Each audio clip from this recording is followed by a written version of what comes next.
যারা এদের সাথে ঘোরাফেরা করছেন দয়া করে মহাজন প্যাকেজে চলে আসুন। আর যারা প্যান্ডেলে বসে আছেন দয়া করে একটু সামনে দিকে এগিয়ে আসুন, একটু সামনের দিকে এগিয়ে আসুন। এখন আপনাদের সামনে ওয়াজ পেশ করবেন মাওলানা কাজী ফজলুল করিম সাহেব।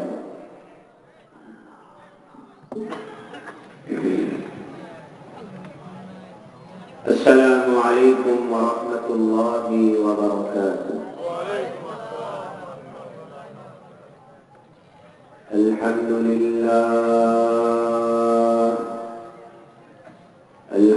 لله وكفى وسلام على عباده الذين اصطفى.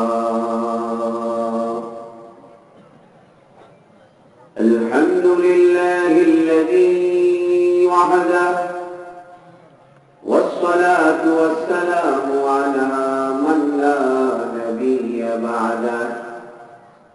وبشانه قال جل وعلا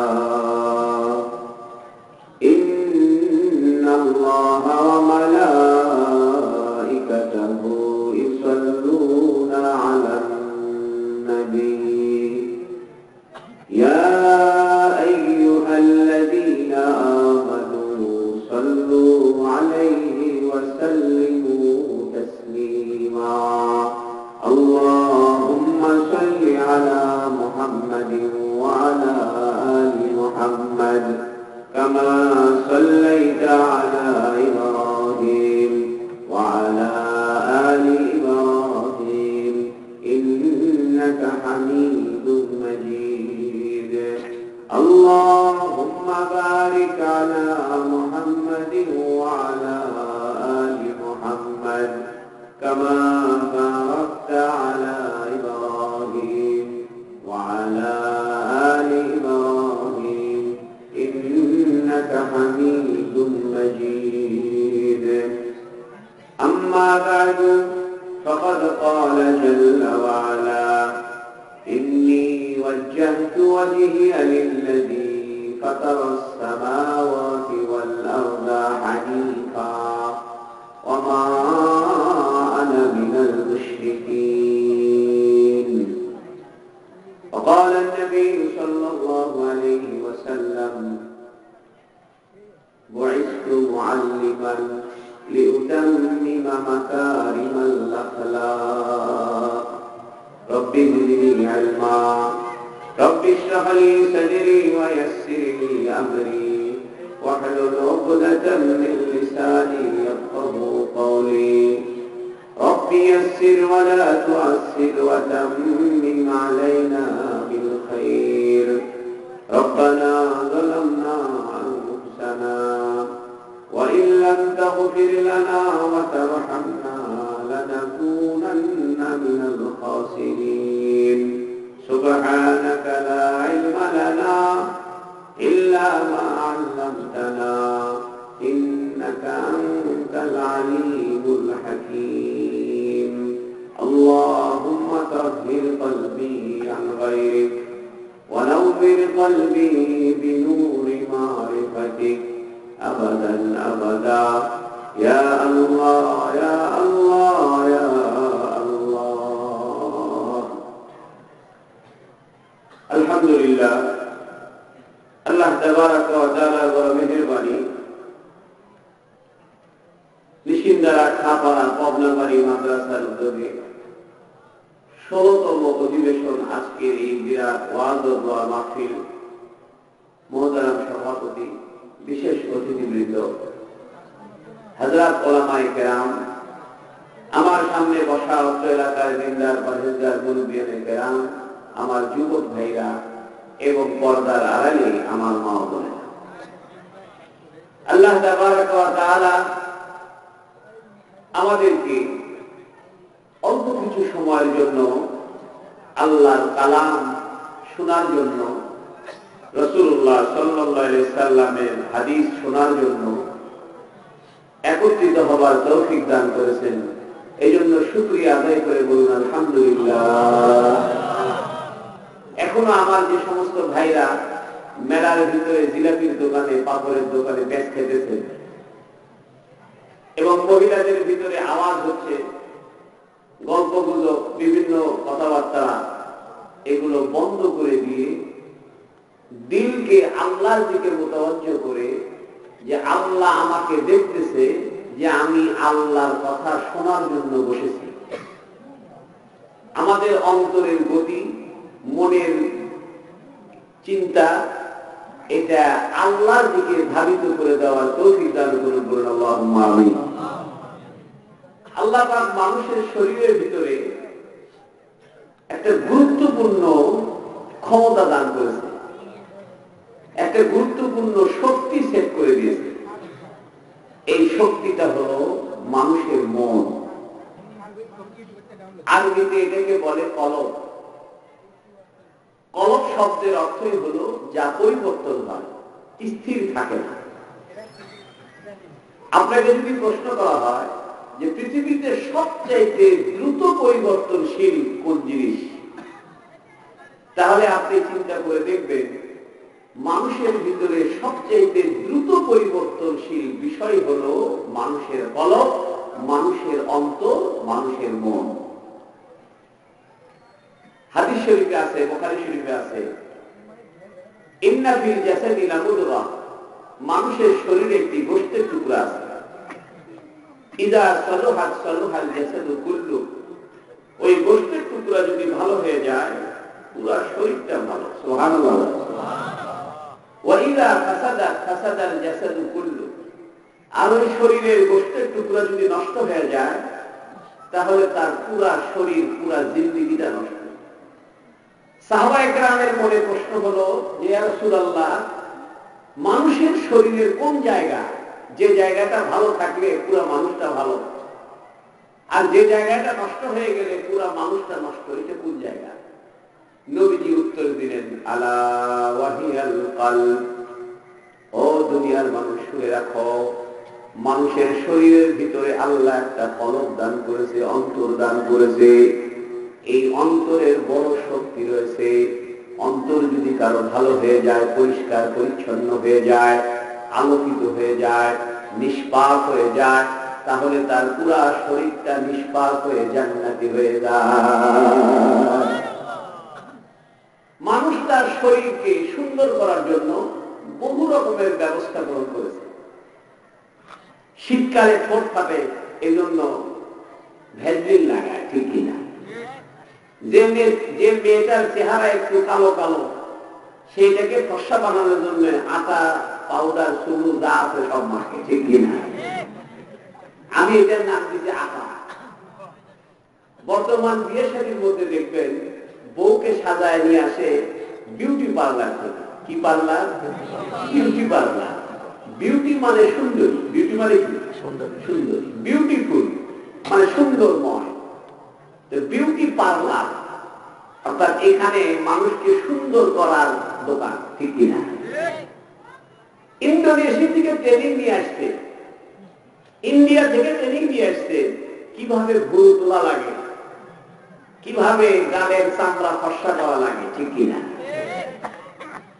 মানুষ সুন্দর হওয়ার জন্য দোকান খুলছে, নাম দিয়েছে বিউটি পার্লার। আল্লাহ একটা দোকান খুলছে, আল্লাহু আকবার। আল্লাহ একটা দোকান খুলছে, ওই দোকানের নাম হলো মসজিদ। দুনিয়ার মানুষ সুন্দর হওয়ার জন্য বিউটি পার্লারে যায়। কালো চেহারার মহিলা ফর্সা দেখানোর জন্য গালের মধ্যে কি সুন্দর চুল পাউডার মাখে যাতে চেহারা সুন্দর দেখা যায়। মানুষের গরম লাগলে এসির বাতাস ছেড়ে যায় যাতে ঠান্ডা লাগে। গরম লাগলে মানুষ ফ্রিজের থেকে ঠান্ডা পানি পাই করে খায় যাতে মজা লাগে, শান্তি লাগে, অন্তরটা পরিতৃপ্ত হয়। আল্লাহ বলে, বান্দা আমিও তোমাকে সুন্দর বানানোর জন্য একটা দোকান খুলে রাখছি, ওই দোকানের নাম হলো আল্লাহর মসজিদ। আল্লাহু আকবার। মানুষ যদি মসজিদে যায়, এসি ছেড়ে দিয়ে মানুষ বসলে যেমন ঠান্ডা বাতাস হয়, ফ্রিজ থেকে ঠান্ডা পানি খাইলে যেমন কলিজা শীতল হয়, আল্লাহর ঘর মসজিদে কোনো মানুষ যদি 5টা মিনিটের জন্য যায়, 10টা মিনিটের জন্য যায়, তাহলে মসজিদের উসিলা করে তার দিলটাকে আল্লাহ ঠান্ডা আর নরম বানায়া দেয়। মানুষ আল্লাহ বানাইছে দুটো জিনিস দিয়ে। একটা হলো মানুষের দেহ, বাহিরে রক্ত গোস্ত হাড্ডি চামড়া চোখ কান নাক মুখ, এটা হলো মানুষের দেহের খাঁচা। আসল মানুষটা হলো মানুষের ভিতরে যে ঢুকে আছে রূহ, আত্মা, জীবন, প্রাণ, এটা হলো আসল মানুষ। হযরত ইব্রাহিম আলাইহিস সালাম যখন তার বাপ বাড়ি থেকে বের করে দিছে, বাড়িতে জায়গা হচ্ছে না, বাপের মন খারাপ, মূর্তি ভাঙছে, ঘটনা জানা আছে তো আপনাদের। তৎকালীন ইরাকের বাবেল নগরীতে ইব্রাহিম আলাইহিস সালাম জন্মগ্রহণ করেছেন। সুবহানাল্লাহ। বর্তমানে যে ইরাক দেশ, ওই দেশের একটি শহর আছে, নাম হলো বাবেল। এই বাবেল নগরীতে ইব্রাহিম আলাইহিস সালাম জন্মগ্রহণ করেছেন।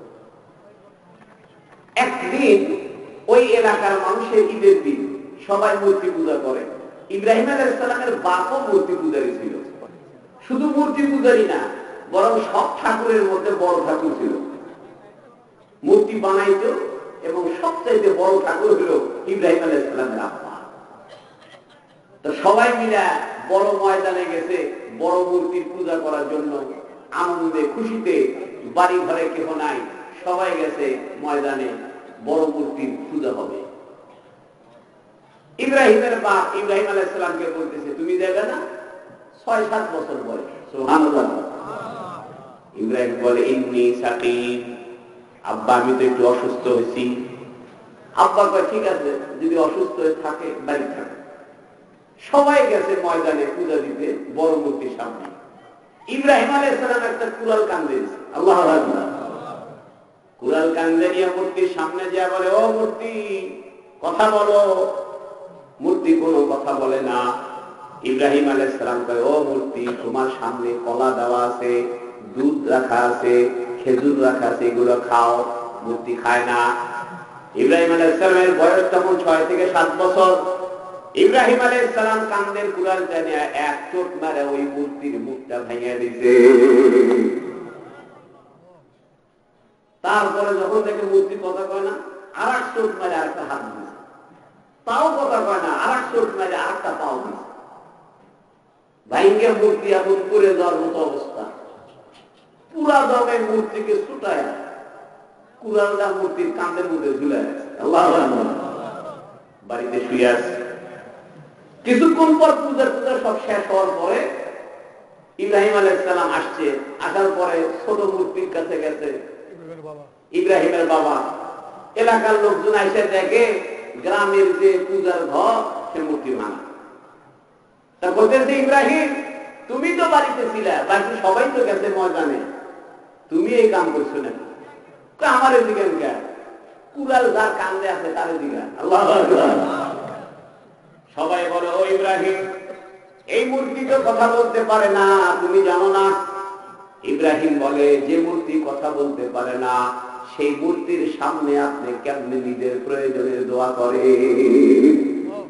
যে মূর্তি কথা শোনে না, হাঁটতে পারে না, চলতে পারে না, কথা বলতে পারে না, এরকম মূর্তির পূজা কেন করেন? যে মূর্তি কান্দের থেকে কুড়াল নামাইতে পারে না, এই মূর্তির পূজা করেও কোনো লাভ নাই। বোঝা গেল এই মূর্তির কোনোই ক্ষমতা নাই। এই ঘটনা ঘটার পরে দীর্ঘ ঘটনা আছে ইব্রাহিম আলাইহিস সালামের। এক পর্যায়ে ইব্রাহিম আলাইহিস সালামকে দেশ ছেড়ে চলে যেতে হয়েছে, হিজরত করতে হয়েছে। উনি ইরাকের বাবেল নগরী থেকে ফিলিস্তিন চলে যাচ্ছে। যাওয়ার সময় বলতেছে, ইন্নী ওয়াজ্জাহতু ওয়াজহিয়া লিল্লাযী ফাতারাস সামাওয়াতি ওয়াল আরদা হানিফা ওয়া মা আনা মিনাল মুশরিকিন। আল্লাহু আকবার। কত সুন্দর কোরআনের আয়াত, কি চমৎকার কোরআনের ভাষা। ইব্রাহিম বলতেছে, ইন্নী ওয়াজ্জাহতু, আয় আল্লাহ আমি আমার চেহারাটা আপনার সামনে করেছি। আল্লাহু আকবার। সন্তান যখন মায়ের চেহারার দিকে তাকায়, মায়ের অন্তরে নরম ভাব চলে আসে। কোন মানুষ যদি কোন মানুষের চেহারার দিকে তাকায়, তার চেহারার কোমলতা, তার চেহারার মায়া তার অন্তরে লাগে। ইব্রাহিম বলতেছে, ইন্নী ওয়াজ্জাহতু, ওয়াজহুন মানে চেহারা, ইন্নী ওয়াজ্জাহতু ওয়াজহিয়া আমি আমার চেহারা তোমার সামনে দিয়েছি, আল্লাহ আমার দিকে একটাবার তাকাও। আমার বাড়িতে বাপ থেকেও নাই, বাড়ির থেকে চলে যেতে হতেছে, গ্রামের সব মানুষ আমার বিরুদ্ধে, আমাকে দেশ ছেড়ে চলে যেতে হতেছে, কোনো ঠিকানা নাই, কোনো বাড়ি ঘরে থাকার কোনো ব্যবস্থা নাই, কোনো সহায় সম্বল কিচ্ছু নাই। আমার দিকে কে তাকাবে? কেউ আমাকে দেখে না, কেউই আমাকে আর ভালোবাসে না। একমাত্র তোমার জন্য আমি আমার চেহারা তোমার সামনে করে দিলাম। ইন্নী ওয়াজ্জাহতু, আমি আমার চেহারা করলাম, ওয়াজহিয়া, আমার চেহারা, লিল্লাযী, ওই আল্লাহর সামনে, ফাতারাস সামাওয়াতি ওয়াল আরদা, যিনি আসমান আর জমিনকে সৃষ্টি করেছেন, সেই আসমান আর জমিনের মালিকের দিকে আমি আমার চেহারা করে দিলাম। বুঝে গেল? মানুষ যখন একনিষ্ঠভাবে শুধুমাত্র আল্লাহর দিকে মোতাবজ্জ হয়ে, আল্লাহর দিকে ধাবিত হয়ে কিছু চায়, আল্লাহ তার সকল ব্যবস্থা করে দেয়। কিভাবে ইব্রাহিমকে ব্যবস্থা করে দেয় দেখেন। ইব্রাহিম আলাইহিস সালাম চলে গেল ফিলিস্তিন। আল্লাহ পাক ইব্রাহিমকে দুইটা সন্তান দিলেন, একটা সন্তানের নাম ইসমাইল আর একটা সন্তানের নাম ইসহাক। ইসহাক আলাইহিস সালামের সন্তানের নাম হলো ইয়াকুব। ইয়াকুবের 12 সন্তান। এই 12 সন্তানকে বলা হয় বনি ইসরাইল। আল্লাহু আকবার। কোরআন শরীফে একটা বনি ইসরাইল সূরা আছে। বনি ইসরাইল, ইয়াকুবের আরেক নাম হলো ইসরাইল।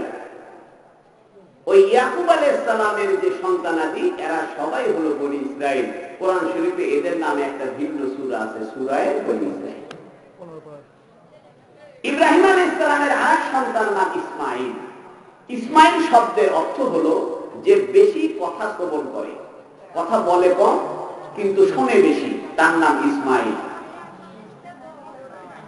ইব্রাহিম আলাইহিস সালামের শেষ বয়সে, বুড়ো বয়সে এক সন্তান হয়েছে, তার নাম ইসমাইল। সন্তান হওয়ার পর পরে আল্লাহ হুকুম দিতেছে, ইব্রাহিম তুমি তোমার সন্তান আর স্ত্রীকে নিয়ে ফিলিস্তিন থেকে চলে যাও। ফিলিস্তিনে তোমার আরেক সন্তান ইসহাক থাকুক, আর তোমার আরেক সন্তান ইসমাইলকে তুমি নিয়ে চলে যাও মধ্যপ্রাচ্যে, অর্থাৎ পৃথিবীর সেন্টার পয়েন্টে, মিডিল পয়েন্টে, মরুভূমির অঞ্চল, শুধু পাহাড় আর পাহাড়, কোনো পানির ব্যবস্থা নাই, কোনো গাছপালা নাই, কোনো বাড়িঘর নাই, কোনো জনমানব বসতি নাই, শুধু বিরান অঞ্চল, বিরান অঞ্চল। স্বপ্নে ইব্রাহিমকে আল্লাহ পাক ওই জায়গাটা দেখায় দিলেন আর বলে দিলেন, তুমি হাঁটতে থাকো, হাঁটতে থাকো, যাইতে থাকো, যাইতে থাকো। ইব্রাহিম নবী তার স্ত্রী হাজেরা আলাইহিস সালাম আর তার পুত্র ইসমাইলকে সঙ্গে নিয়ে 3 জন মিলে রওনা হয়েছে। যাইতে যাইতে যাইতে যাইতে বর্তমানে যেখানে কাবা ঘর, বর্তমানে যেখানে মক্কা শরীফ, ওই জায়গাটা শুধু বিরান ভূমি ছিল, মরুভূমি ছিল। ইব্রাহিম, তার স্ত্রী ইসমাইল আর তার সন্তান ইসমাইল আলাইহিস সালাতু ওয়াস সালাম, এই 3 জন ওই মক্কার ঘরের কাছে পৌঁছে গেল। তখন মক্কার ঘরটার কিছু নাই, শুধু মরুভূমি। ইব্রাহিম আলাইহিস সালামের জীবন এক চমৎকার জীবন। মানুষের জীবনে তাওয়াক্কুল আসার জন্য, আল্লাহর প্রতি ভরসা সৃষ্টি হওয়ার জন্য ইব্রাহিম আলাইহিস সালামের জীবনীটা পড়া দরকার। ও আমার যুবকেরা, তুমি তো পেপার খুলে ফুটবলের পাতা নিয়ে ব্যস্ত, বিপিএল খেলা নিয়ে ব্যস্ত, ক্রিকেট খেলার খবর নিয়ে ব্যস্ত, তুমি তো মোবাইল খুললে ফেসবুকের ভিতরে গান বাজনা নিয়ে ব্যস্ত। তোমার সময় হলো না ইব্রাহিম নবী সম্পর্কে একটু জানার সময় তোমার নাই, ইসমাইল নবী সম্পর্কে জানার কোনো সময় তোমার নাই। আমার মা বোনেরা, আপনাদের হাজেরা আলাইহিস সালামের জানার সময় হলো না, ফাতেমা রাদিয়াল্লাহু আনহাকে জানার সময় হলো না, খাদিজাতুল কুবরার জানার সময় হলো না। ও মুসলমান, কোরআনুল কারীমে আল্লাহ 25 জন নবীর নাম উল্লেখ করেছেন। কোরআনুল কারীমে আল্লাহ 25 জন নবীর জিন্দেগি বর্ণনা করেছেন। কোরআনুল কারীম এটা হেদায়েতের কিতাব, এটা ইতিহাসের কিতাব, এটা ভূগোলের কিতাব, এটা বিজ্ঞান সম্মত কথার কিতাব। পৃথিবীর যত জ্ঞান বিজ্ঞান রয়েছে, সমস্ত জ্ঞান বিজ্ঞান আল্লাহ কোরআনুল কারীমের মধ্যে ঢুকাইয়া দিয়েছে। আজকে আমাদের কাছে কোরআন সবচেয়ে অবহেলিত। স্কুলের 5-এ পড়ে, 6-এ পড়ে, কোরআন জানে না। সকালবেলা ঘুম থেকে উঠে কেজি স্কুলে দৌড়ায়, কোরআন পড়ার সময় নাই। জোহরের নামাজের পরে স্কুল, বিকালে খেলে, সন্ধ্যার পরে প্রাইভেট মাস্টারের কাছে পড়ে, এশার নামাজের পরে টিভি দেখে। আল্লাহর কোরআন শেখার জন্য সময় হলো না। বুকে হাত দিয়ে বলো, পাড়ায় পাড়ায় জরিপ করো, বাড়িতে বাড়িতে জরিপ চালাও। যে সমস্ত বাচ্চাদের বয়স 10 বছর 12 বছর হয়েছে, এরকম হাজার হাজার ছেলে মেয়ে কোরআন পড়তে জানে না, 5 ওয়াক্ত নামাজটা পড়তে জানে না, পাটনাপাটির মসলা মশাইলটা জানে না, আমার নবী মুহাম্মদ সাল্লাল্লাহু আলাইহি ওয়াসাল্লাম সম্পর্কে জানে না। শুধু দুনিয়া কামাও, শুধু জেলা স্কুলে ভর্তি হও, শুধু ভেদ স্কুলে ভর্তি হও। মানুষ জান ছেড়ে দিছে এই নভেম্বর মাসে, ডিসেম্বর মাসে বাপ মারা জান ছেড়ে দিছে। যে কোনো মূল্যে ছেলেকে জেলা স্কুলে ভর্তি করাইতে হবে, যে কোনো মূল্যে মেয়েকে ভেব স্কুলে ভর্তি করাইতে হবে। ছেলে যদি ভেব স্কুলে জেলা স্কুলে চান্স পায়, মনে হয় আকাশের চাঁদ হাতে পাইছে। ঠিক কিনা? স্কুলে ভর্তি করার জন্য প্রয়োজনে 2 বছর সময় কমায় দিবে। জন্ম তারিখ যা ছিল তার সাথে 2 বছর কমায় দিচ্ছে। কত বড় জালিয়াতি, কত বড় মিথ্যা, কত বড় ডাকাতি। ঠিক কিনা? আল্লাহ যেদিন তোমার সন্তানকে দুনিয়াতে পাঠিয়েছে, তুমি সেই তারিখের সঙ্গে জালিয়াতি করলা, জন্ম তারিখ পরিবর্তন করে দিলা। তুমি তো 2 দিন পরে বাপের নামও পরিবর্তন করতে ভুল করবে না। ঠিক কিনা? যে মানুষ তার সন্তানের জন্ম তারিখের সঙ্গে 2 নম্বরই করে, 2 দিন পরে তার মায়ের নামের সাথে 2 নম্বরই করতে পারে। আমাদের মন মানসিকতা কত নিচু নেমে গেছে। সামান্য জেলা স্কুলে ভর্তি হওয়ার জন্য 2 বছর 3 বছর ড্রপ দিয়ে জন্ম তারিখ 2 নম্বরই করে তাও ভর্তি হতে চায়। আল্লাহ কোরআনটা শিখাইতে চায় না। জেনে রাখো, তোমার সন্তানকে যদি কোরআন না শিখাও, তোমার সন্তান যদি কোরআন না জানে, নবীদের সম্পর্কে না জানে, তোমার ছেলে ডাক্তার হতে পারে, ইঞ্জিনিয়ার হতে পারে, কিন্তু বৃদ্ধ বয়সে ওই সন্তান যে বিয়ে করে আনবে, ওই বইলে লাঠি গুলি খাইবা, ওই সন্তানের কাছে ধমক খাইয়া শেষ জীবন পার করবা। একটা বাস্তব ঘটনা মনে করতে শুনেন, এই কারবালা এলাকার ঘটনা, নাম বলবো না। এই লোকটা কারবালা মাদ্রাসা মসজিদে নামাজ পড়তো, মারা গেছে। একদিন আমার কাছে যায় হু হু করে কান্দা শুরু, এই কারবালার ঘটনা।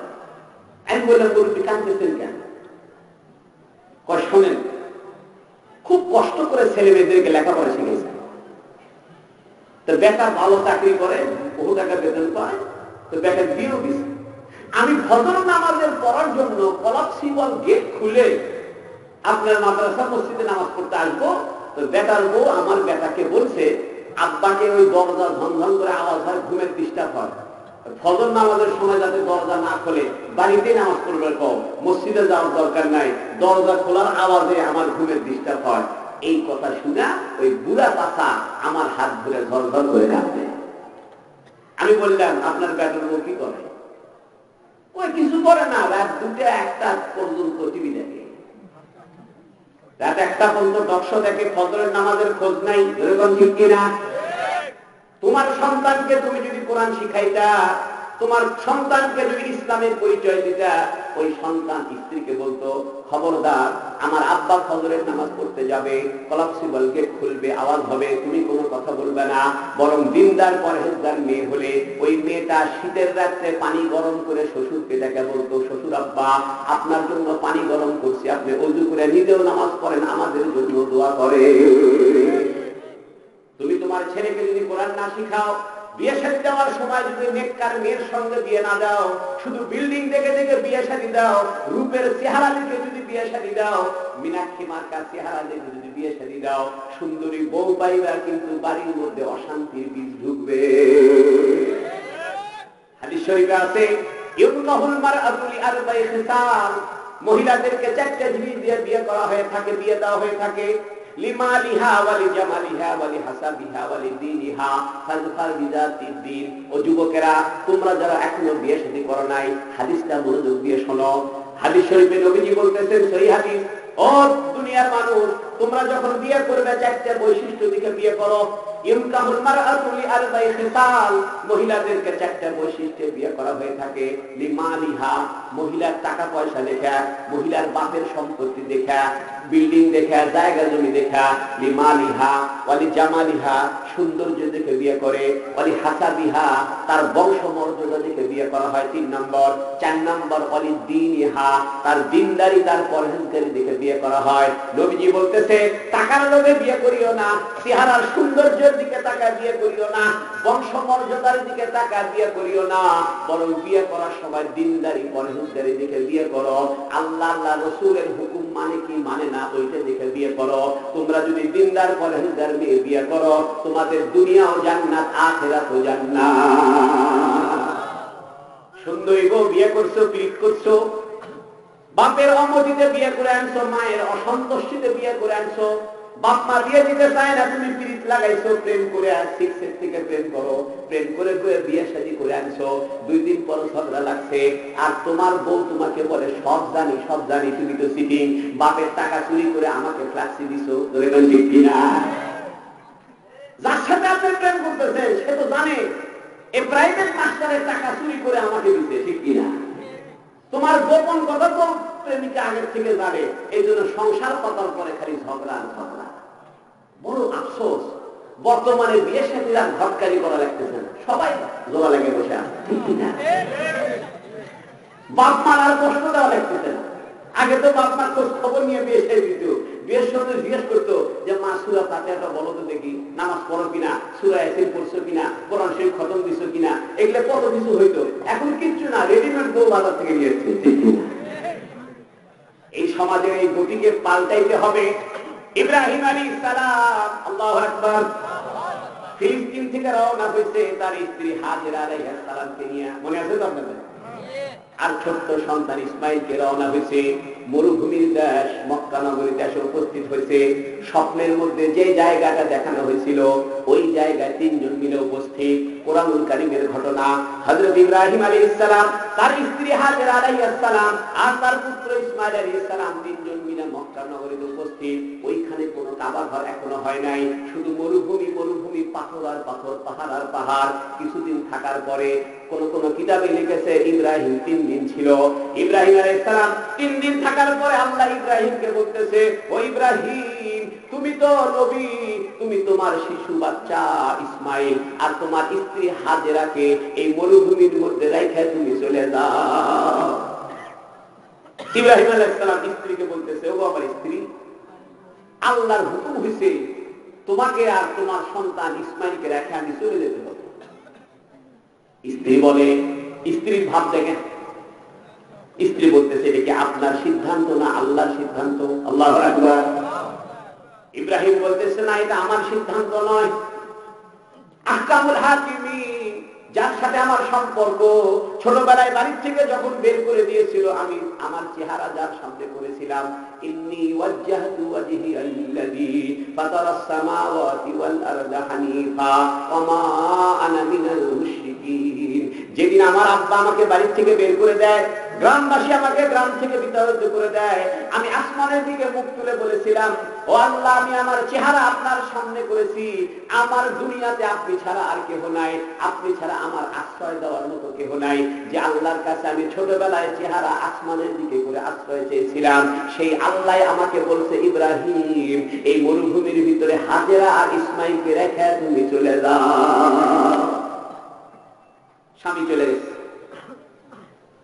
হাজেরা আর ইসমাইল আলাইহিস সালাম 2 জন আছে, কোনো কারেন্টের বাতি নাই, কিচ্ছু নাই, রাতের বেলা অন্ধকার, দিনের বেলা পানি নাই, খাওয়া নাই, খেজুর নাই, কিচ্ছু নাই। কিছুক্ষণ পর ইসমাইলের পিপাসা লাগছে এবং হাজেরা আলাইহিস সালামের স্তনের দুধ শুকায় গেছে, কারণ পানি যদি না খায় পেশাব বন্ধ হয়ে যাবে, গলা শুকায় যাবে, শরীর শুকায় যাবে, স্তনে দুধ পাবে না। হাজেরা কি করবে? হাজেরা জুড়ে তাকায় দেখে একটা সাদা পাহাড়, ওই পাহাড়ের নাম হলো সফা। আল্লাহু আকবার। আর একটা পাহাড়ের দিকে তাকায় দেখে পাহাড়টা লাল রঙের পাহাড়, ওই পাহাড়টার নাম হলো মারওয়া।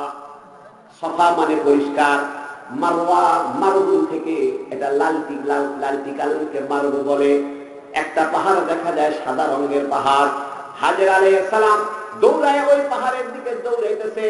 পাহাড়ের উপরে সূর্যের তাপে বালির ভিতরে যখন সূর্যের আলোটা পড়েছে, বালিগুলো চিকচিক করতেছে। হাজেরা আলাইহিস সালাম মনে করেছে ওইখানে পানি পাওয়া যাবে, দৌড়ায় ওই সাদা পাহাড়ের মধ্যে উঠছে, গিয়া দেখে এটা মরিচিকা। আসলে এখানে কোনো পানি নাই, সূর্যের তাপে বালুর মধ্যে চিকচিক করতেছিল, মনে হচ্ছিল এখানে পানি। আসলে কাছে গিয়ে দেখে কোনো পানি নাই। হাজরা আলাইহিস সালামের মন ভেঙে গেল। দূরে তাকায় দেখে আরেকটা পাহাড়, ওই পাহাড়টা লাল রঙের, ওই পাহাড়টার নাম হলো মারওয়া। ওইখানে রোদের তাপ পড়েছে, বালির মধ্যে চিকচিক করতেছে, দূর থেকে মনে হয় ওখানে পানি পাওয়া যাবে। দৌড়ায় ওই লাল পাহাড়ের মধ্যে উঠছে, মারওয়া পাহাড়ে গিয়ে দেখে পানি নাই। মায়ের মন মানে না, শিশু সন্তানকে রেখে আসছে পাহাড়ের নিচে, মন মানে না, সন্তানের জন্য এক মুখ পানির দরকার, এক ঢোক পানির ব্যবস্থা সন্তানের না করলে সন্তানের জীবন চলে যাবে। ওই হাজরা আলাইহিস সালাম লাল পাহাড়ের থেকে আবার সাদা পাহাড়ের দিকে তাকায়, মনে করছে ওইখানে পানি পাওয়া যাবে, চিকচিক করে। দৌড়ায় আবার সাদা পাহাড়ে আসছে, সফা পাহাড়ে আসছে, এখানেও পানি নাই। সেখান থেকে আবার দৌড় দিছে লাল পাহাড়ে, মারওয়া পাহাড়ে, সেখানেও পানি নাই। এভাবে একবার, দুইবার, তিনবার, চারবার, পাঁচবার, ছয়বার, সাতবার দৌড়াদৌড়ি করে। দৌড়াদৌড়ি করে আসার পরে মন খারাপ, মন ভেঙে গেছে, পানি পাইলাম না, পানি পাইলাম না। পাহাড়ের নিচে নামছে, এসে দেখে কোলের ছোট্ট বাচ্চা, দুধের বাচ্চা ইসমাইল আলাইহিস সালাম চিৎ করে শুয়েছিল। ওই ইসমাইলের পায়ের আঘাতে, ছোট্ট পায়ের গোড়ালির ঠক ঠক আওয়াজে একটা পাথরের মধ্যে ইসমাইল আলাইহিস সালামের পায়ের গোড়ালি বাড়ি খাচ্ছিল। আল্লাহ পাক কুদরতি ভাবে ওই পাথরটাকে বিদীর্ণ করে সেইখান থেকে পানির ফোয়ারা বের করে দেয়। হাজরা আলাইহিস সালাম আশা বলে জমজম। জমজম শব্দের অর্থ থামো থামো। জমজম অর্থ কি? থামো থামো। এটা ইব্রানি ভাষা। ইব্রানি ভাষায় জমজম শব্দের অর্থ থামো থামো। হাজরা আলাইহিস সালাম কয়েকটা পাথরের টুকরা নিয়ে ইসমাইল আলাইহিস সালামের পায়ের গোড়ালি থেকে যে পানি বের হচ্ছে, পায়ের গোড়ালি যে পাথরের মধ্যে আঘাত লেগে পাথর থেকে পানি বের হচ্ছে, ওই পানির চতুর্দিকে পাথর দিয়ে ঘেরাও করে দিয়েছে, আর বালু দিয়ে একটা গাছের মতো করে ঘেরাও করে হাজরা আলাইহিস সালাম বলতেছে জমজম, থামো থামো। ওইখান থেকে ওই কুয়ার নাম হয়ে গেছে জমজমের কুয়া। পৃথিবীর লক্ষ লক্ষ হাজি মানুষ, কোটি কোটি হাজি সাহেব হজ করতে গিয়ে জমজমের পানি খেয়ে আসে, আবার ব্যারেলকে ব্যারেল পানি জারি কিনে তুলে নিয়ে বাংলাদেশে আসে। জীবনে কোনোদিন খবর আসে নাই যে জমজমের কুয়ার পানি 1 ইঞ্চি কমে গেছে।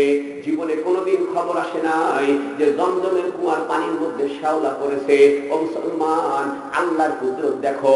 আল্লাহ বলতেছে এখানে থাকো, তুমি চলে যাও, তোমার স্ত্রী আর পুত্রের খাবারের দায়িত্ব আমার, তোমার স্ত্রী আর পুত্রের ভরণ পোষণের দায়িত্ব আমার। আল্লাহ বুঝাইতে চায় কারো দ্বারা কারো রিজিক থেকে থাকবে না, কেউ কারো রিজিকের মালিক নয়, একমাত্র রিজিকের মালিক কে?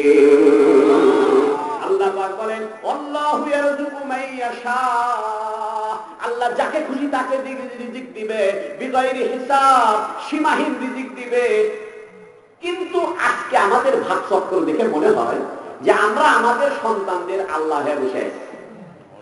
বিল্ডিং এর পর বিল্ডিং তোলো, দোকানের পর দোকান তোলো, কোটি কোটি টাকা ব্যাংকে রাখো, চিন্তা কি বেটা কি করবে? বেটার চিন্তা বাদ দিয়ে নাতির চিন্তা শুরু হয়েছে যে নাতির ভবিষ্যৎ কি হবে। মানে ভাবখানা এমন যে আমি যদি দুনিয়ার থেকে মরে যাই তা আমার বেটা বেটি সব না খেয়ে মরবে।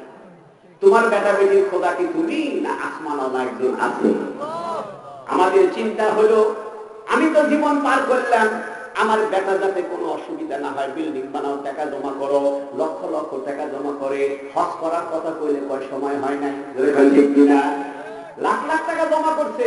এক লোক আমাকে যা বলতেছে হুজুর 5 লাখ টাকা ব্যাংকে রাখছে, কেন? বুড়াকালে যদি কোনো মারাত্মক অসুখ টসুখ হয়, কিডনি নষ্ট হয়, তাহলে ইন্ডিয়ার জায়গাতে চিকিৎসা করতে পারি। তাই বললাম আপনার অসুখ হওয়ার আগেই আপনি টাকা রাখছেন, এর মানে আপনি অসুখ দেখা আনতে চাচ্ছেন, তাহলে টাকা জমা রাখছেন কেন? চিন্তাটা কত খারাপ দেয়।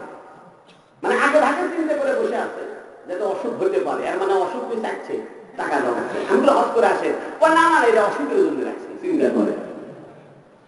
ইব্রাহিম আলাইহিস সালাম স্ত্রী আর কোন সন্তানকে রেখে গেল, জমজমের কুয়ার পানি হয়ে গেল। আল্লাহু আকবার।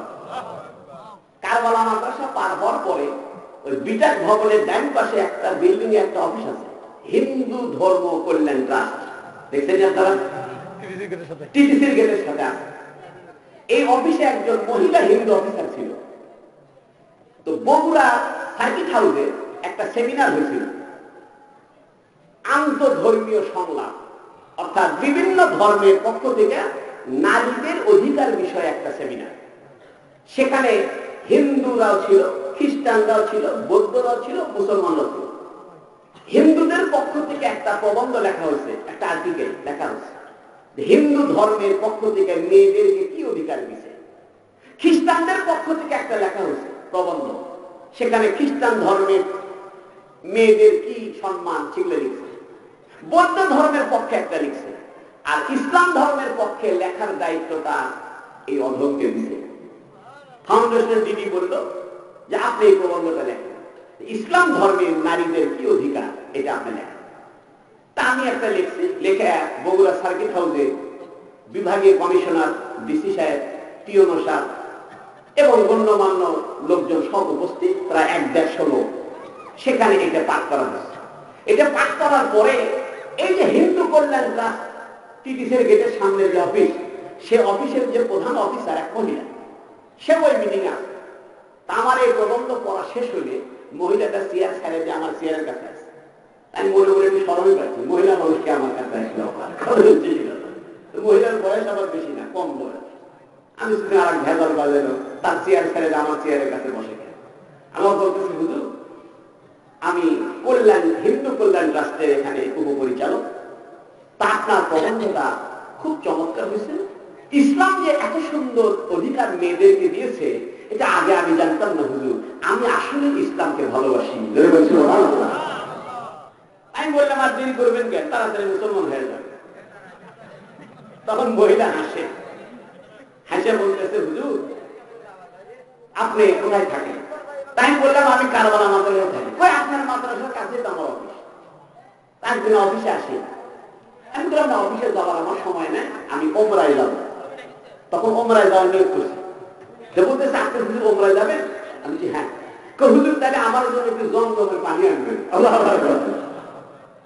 আমি বললাম আপনি একটা হিন্দু মানুষ, আপনি জমজমের পানি দিয়ে কি করবেন? হুজুর আপনি আমার জন্য 1 বোতল জমজমের পানি আর কিছু খেজুর দিবেন, জমজমের পানি আমার খুব প্রিয়। আমি বললাম কেন? হিন্দু অফিসারটা বলে হুজুর আমি একটা সায়েন্সের রিপোর্টে পড়েছি জমজমের পানির ভিতরে 2টা কোয়ালিটি রাখছে আল্লাহ।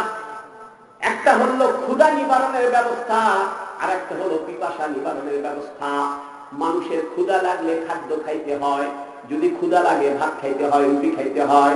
আর পিপাসা লাগলে পানি পান করতে হয়। পিপাসা লাগছে খালি ভাত খায়, গলা আটকে মরবে।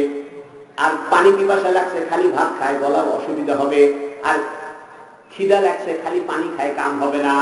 পিপাসা লাগলে পানি খাইতে হয়, ক্ষুধা লাগলে খাদ্য খাইতে হয়। হুজুর জমজমের পানির ভিতরে 2টা কোয়ালিটি আছে। আল্লাহ পাক জমজমের পানির ভিতরে ক্ষুধা নিবারণের ব্যবস্থা রাখছে এবং পিপাসা নিবারণের ব্যবস্থাও রাখছে। সে বলতেছে হুজুর জমজমের পানি যদি কেউ খায় খিদেও লাগবে না, পিপাসাও দূর হয়ে যাবে। সুবহানাল্লাহ। আমি বললাম আপনি সত্য বলেছেন। বলতেছে হুজুর পৃথিবীতে জমজমের পানির চাইতে পবিত্র কোনো পানি হয় না। সায়েন্টিফিক ভাবে পৃথিবীর সমস্ত বিজ্ঞানীরা জমজমের কুয়ার পানি পরীক্ষা করেছে। এই পানির ভিতরে একই সঙ্গে 2টা কোয়ালিটি, মানুষের ক্ষুধাও দূর হবে, মানুষের পিপাসাও দূর হবে। ও মুসলমান, পৃথিবীতে ইসলামের সত্যতা বুঝার জন্য বেশি পণ্ডিত হতে হবে না। তুমি জমজমের কুয়ার পানির দিকে তাকাও। 4000 বছর হয়ে গেল ইসমাইল আলাইহিস সালামের পায়ের আঘাতে যে কুয়াটা সৃষ্টি হলো, ওই কুয়ার পানি সেকেন্ডে সেকেন্ডে লক্ষ লক্ষ ব্যারেল পানি উঠতেছে, কোটি কোটি হাজী সাহেবরা পানি নিয়ে আসতেছে। জীবনে কোনোদিন খবর আসে নাই যে জমজমের কুয়ার পানি 1 ইঞ্চি কমে গেছে। পৃথিবীতে কোন ধরনের মানুষ, পৃথিবীতে কোন জাতির মানুষ আমাদের জমজমের কুয়ার মতো একটা কুয়া দেখাইতে পারবে না। 4000 বছর হয়ে গেল জমজমের কুয়ার পানির কোনো ব্যত্যয় ঘটে নাই, কোনোদিন দুর্গন্ধ হয় নাই, কোনোদিন শ্যাওলা পড়ে নাই, কোনোদিন জমজমের কুয়ার পানি বন্ধ হয়ে যায় নাই। জমজমের কুয়ার পানির ভিতরে 4টে মোটা মোটা পাইপ ঢোকানো আছে। আমি 2003 সালে জমজমের কুয়ার কাছে গেছিলাম। বর্তমানে জমজমের কুয়ার কাছে যাওয়ার কোনো বুদ্ধি নাই। 2004 সাল থেকে জমজমের কুয়াটা বন্ধ করেছে। আমি প্রথম যখন হজে গেছিলাম 2003 সালে, তখন জমজমের কুয়ার পাড়ে বসে পানি খেয়েছি। আমি পুলিশকে জিজ্ঞেস করেছি, 4টা মোটা মোটা পাইপ কেন বসাইছো? পুলিশ বলে, হুজুর এই 4টা মোটা মোটা পাইপ থেকে 24 ঘন্টা পানি উঠতেছে, জীবনে কোনোদিন পানির লেয়ার নিচে নামে নাই। চোখ দিয়ে তাকায় দেখলাম পানি যে বরাবর ভাসতেছে, পাইপ দিয়ে পানি উঠতেছে, 1 ইঞ্চি পানিও নিচে নামতেছে না। আল্লাহ দেখায় দিতে, বান্দা তুমি যদি আমার মুখী হও, তোমার দিল যদি আমার দিকে করে দাও, তোমার অন্তর যদি আমাকে দিয়ে দাও, আমি পাথর ফাটায় পানি বাইর করে তোমারে খাওয়াবো। আল্লাহু আকবার। মানুষ যদি আল্লাহর হয়ে যায়, মানুষ যদি আল্লাহওয়ালা হয়ে যায়, মানুষ যদি আল্লাহর পাগল হয়ে যায়, আল্লাহর প্রেমিক হয়ে যায়, আল্লাহর আশিক হয়ে যায়, দিলের ভিতরে যদি আল্লাহর জায়গাটা করে দেয়, ইন্নী ওয়াজ্জাহতু ওয়াজহিয়া লিল্লাযী ফাতারাস সামাওয়াতি ওয়াল আরদা হানিফা ওয়া মা আনা মিনাল মুশরিকিন। মানুষ যদি কথা বলে, আল্লাহ রে আমি কোনো দিকে তাকাবো না, আমি তোমার দিকে তাকায় আছি, আমার চেহারা তোমার দিকে করেছি, আসমান বানিয়েছো তুমি, জমিন বানিয়েছো তুমি, এই আসমান আর জমিনে কোনো ফাটল নাই, আসমান আর জমিনে কোনো বক্রতা নাই, আমার আর কেহ নাই, তুমি ছাড়া কেহ নাই, একমাত্র তুমি আমার আপন, তুমি আমার রব, তুমি আমার সব, তুমি আমার প্রেমাস্পদ, তুমি ছাড়া আমার কোনো প্রেম নাই, তুমি ছাড়া আমার কোনো জল্পনা নাই, তুমি ছাড়া আমার কোনো ধান্দা নাই, তুমি ছাড়া আমার কোনো ধ্যান নাই, চলতে ফিরতে উঠতে বসতে আমি শুধুই তোমাকে চাই, আমি শুধুই তোমাকে চাই। বান্দা যখন আল্লাহকে চাইতে থাকবে, আল্লাহ বান্দার জন্য পাথর ফেটে পানির ব্যবস্থা করে দিবে।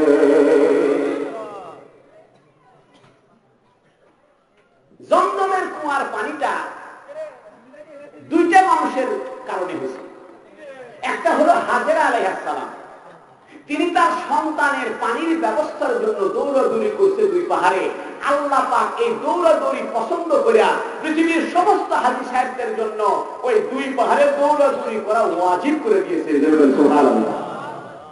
পৃথিবীর যত মানুষ হজে যাবে, কোন মানুষের হজ হবে না যদি এই 2 পাহাড়ে সে দৌড়াদৌড়ি না করে। আল্লাহর কাছে ছেলে আর মেয়ে নাই। আল্লাহ দেখায় দিতে, বান্দা দেখো, একজন মহিলা, নিরুপায় মহিলা, ছোট্ট সন্তানকে মরুভূমির ভিতরে পড়ে আছে, সন্তানের জন্য দৌড়াদৌড়ি করে। আল্লাহ বুঝায়, বান্দা তুমি যদি আমাকে পাওয়ার জন্য দৌড়াও, সন্তানের জন্য দৌড়াইছে, আমি পাথর ফেলে পানি বের করছি, আর তুমি যদি আমার জন্য দৌড়াও, 1 হাত আমার দিকে আগে আসো, আমি তোমার জন্য 2 হাত আগে আসবো। তুমি যদি হেঁটে হেঁটে আগে আসো, আমি দৌড়ায় দৌড়ায় তোমার দিকে আগে আসবো। তুমি যদি একবার আমাকে আলহামদুলিল্লাহ বলে ডাকো, একবার আল্লাহ বলে ডাকো, আসমান আর জমিনের ভিতরে যত ফাঁকা জায়গা রয়েছে, সবগুলো ফাঁকা জায়গা আমি সওয়াব আর সওয়াব দিয়ে ভরে দিব। 5-6 বছর পরে ইব্রাহিম আলাইহিস সালাম দেখা করতে আসে। ইব্রাহিম আলাইহিস সালাম তো জানে না যে জমজমের কুয়া হয়ে গেছে, উনি কয়েক বছর পর আসছে। এসে দেখে বাচ্চা বড় হয়ে গেছে।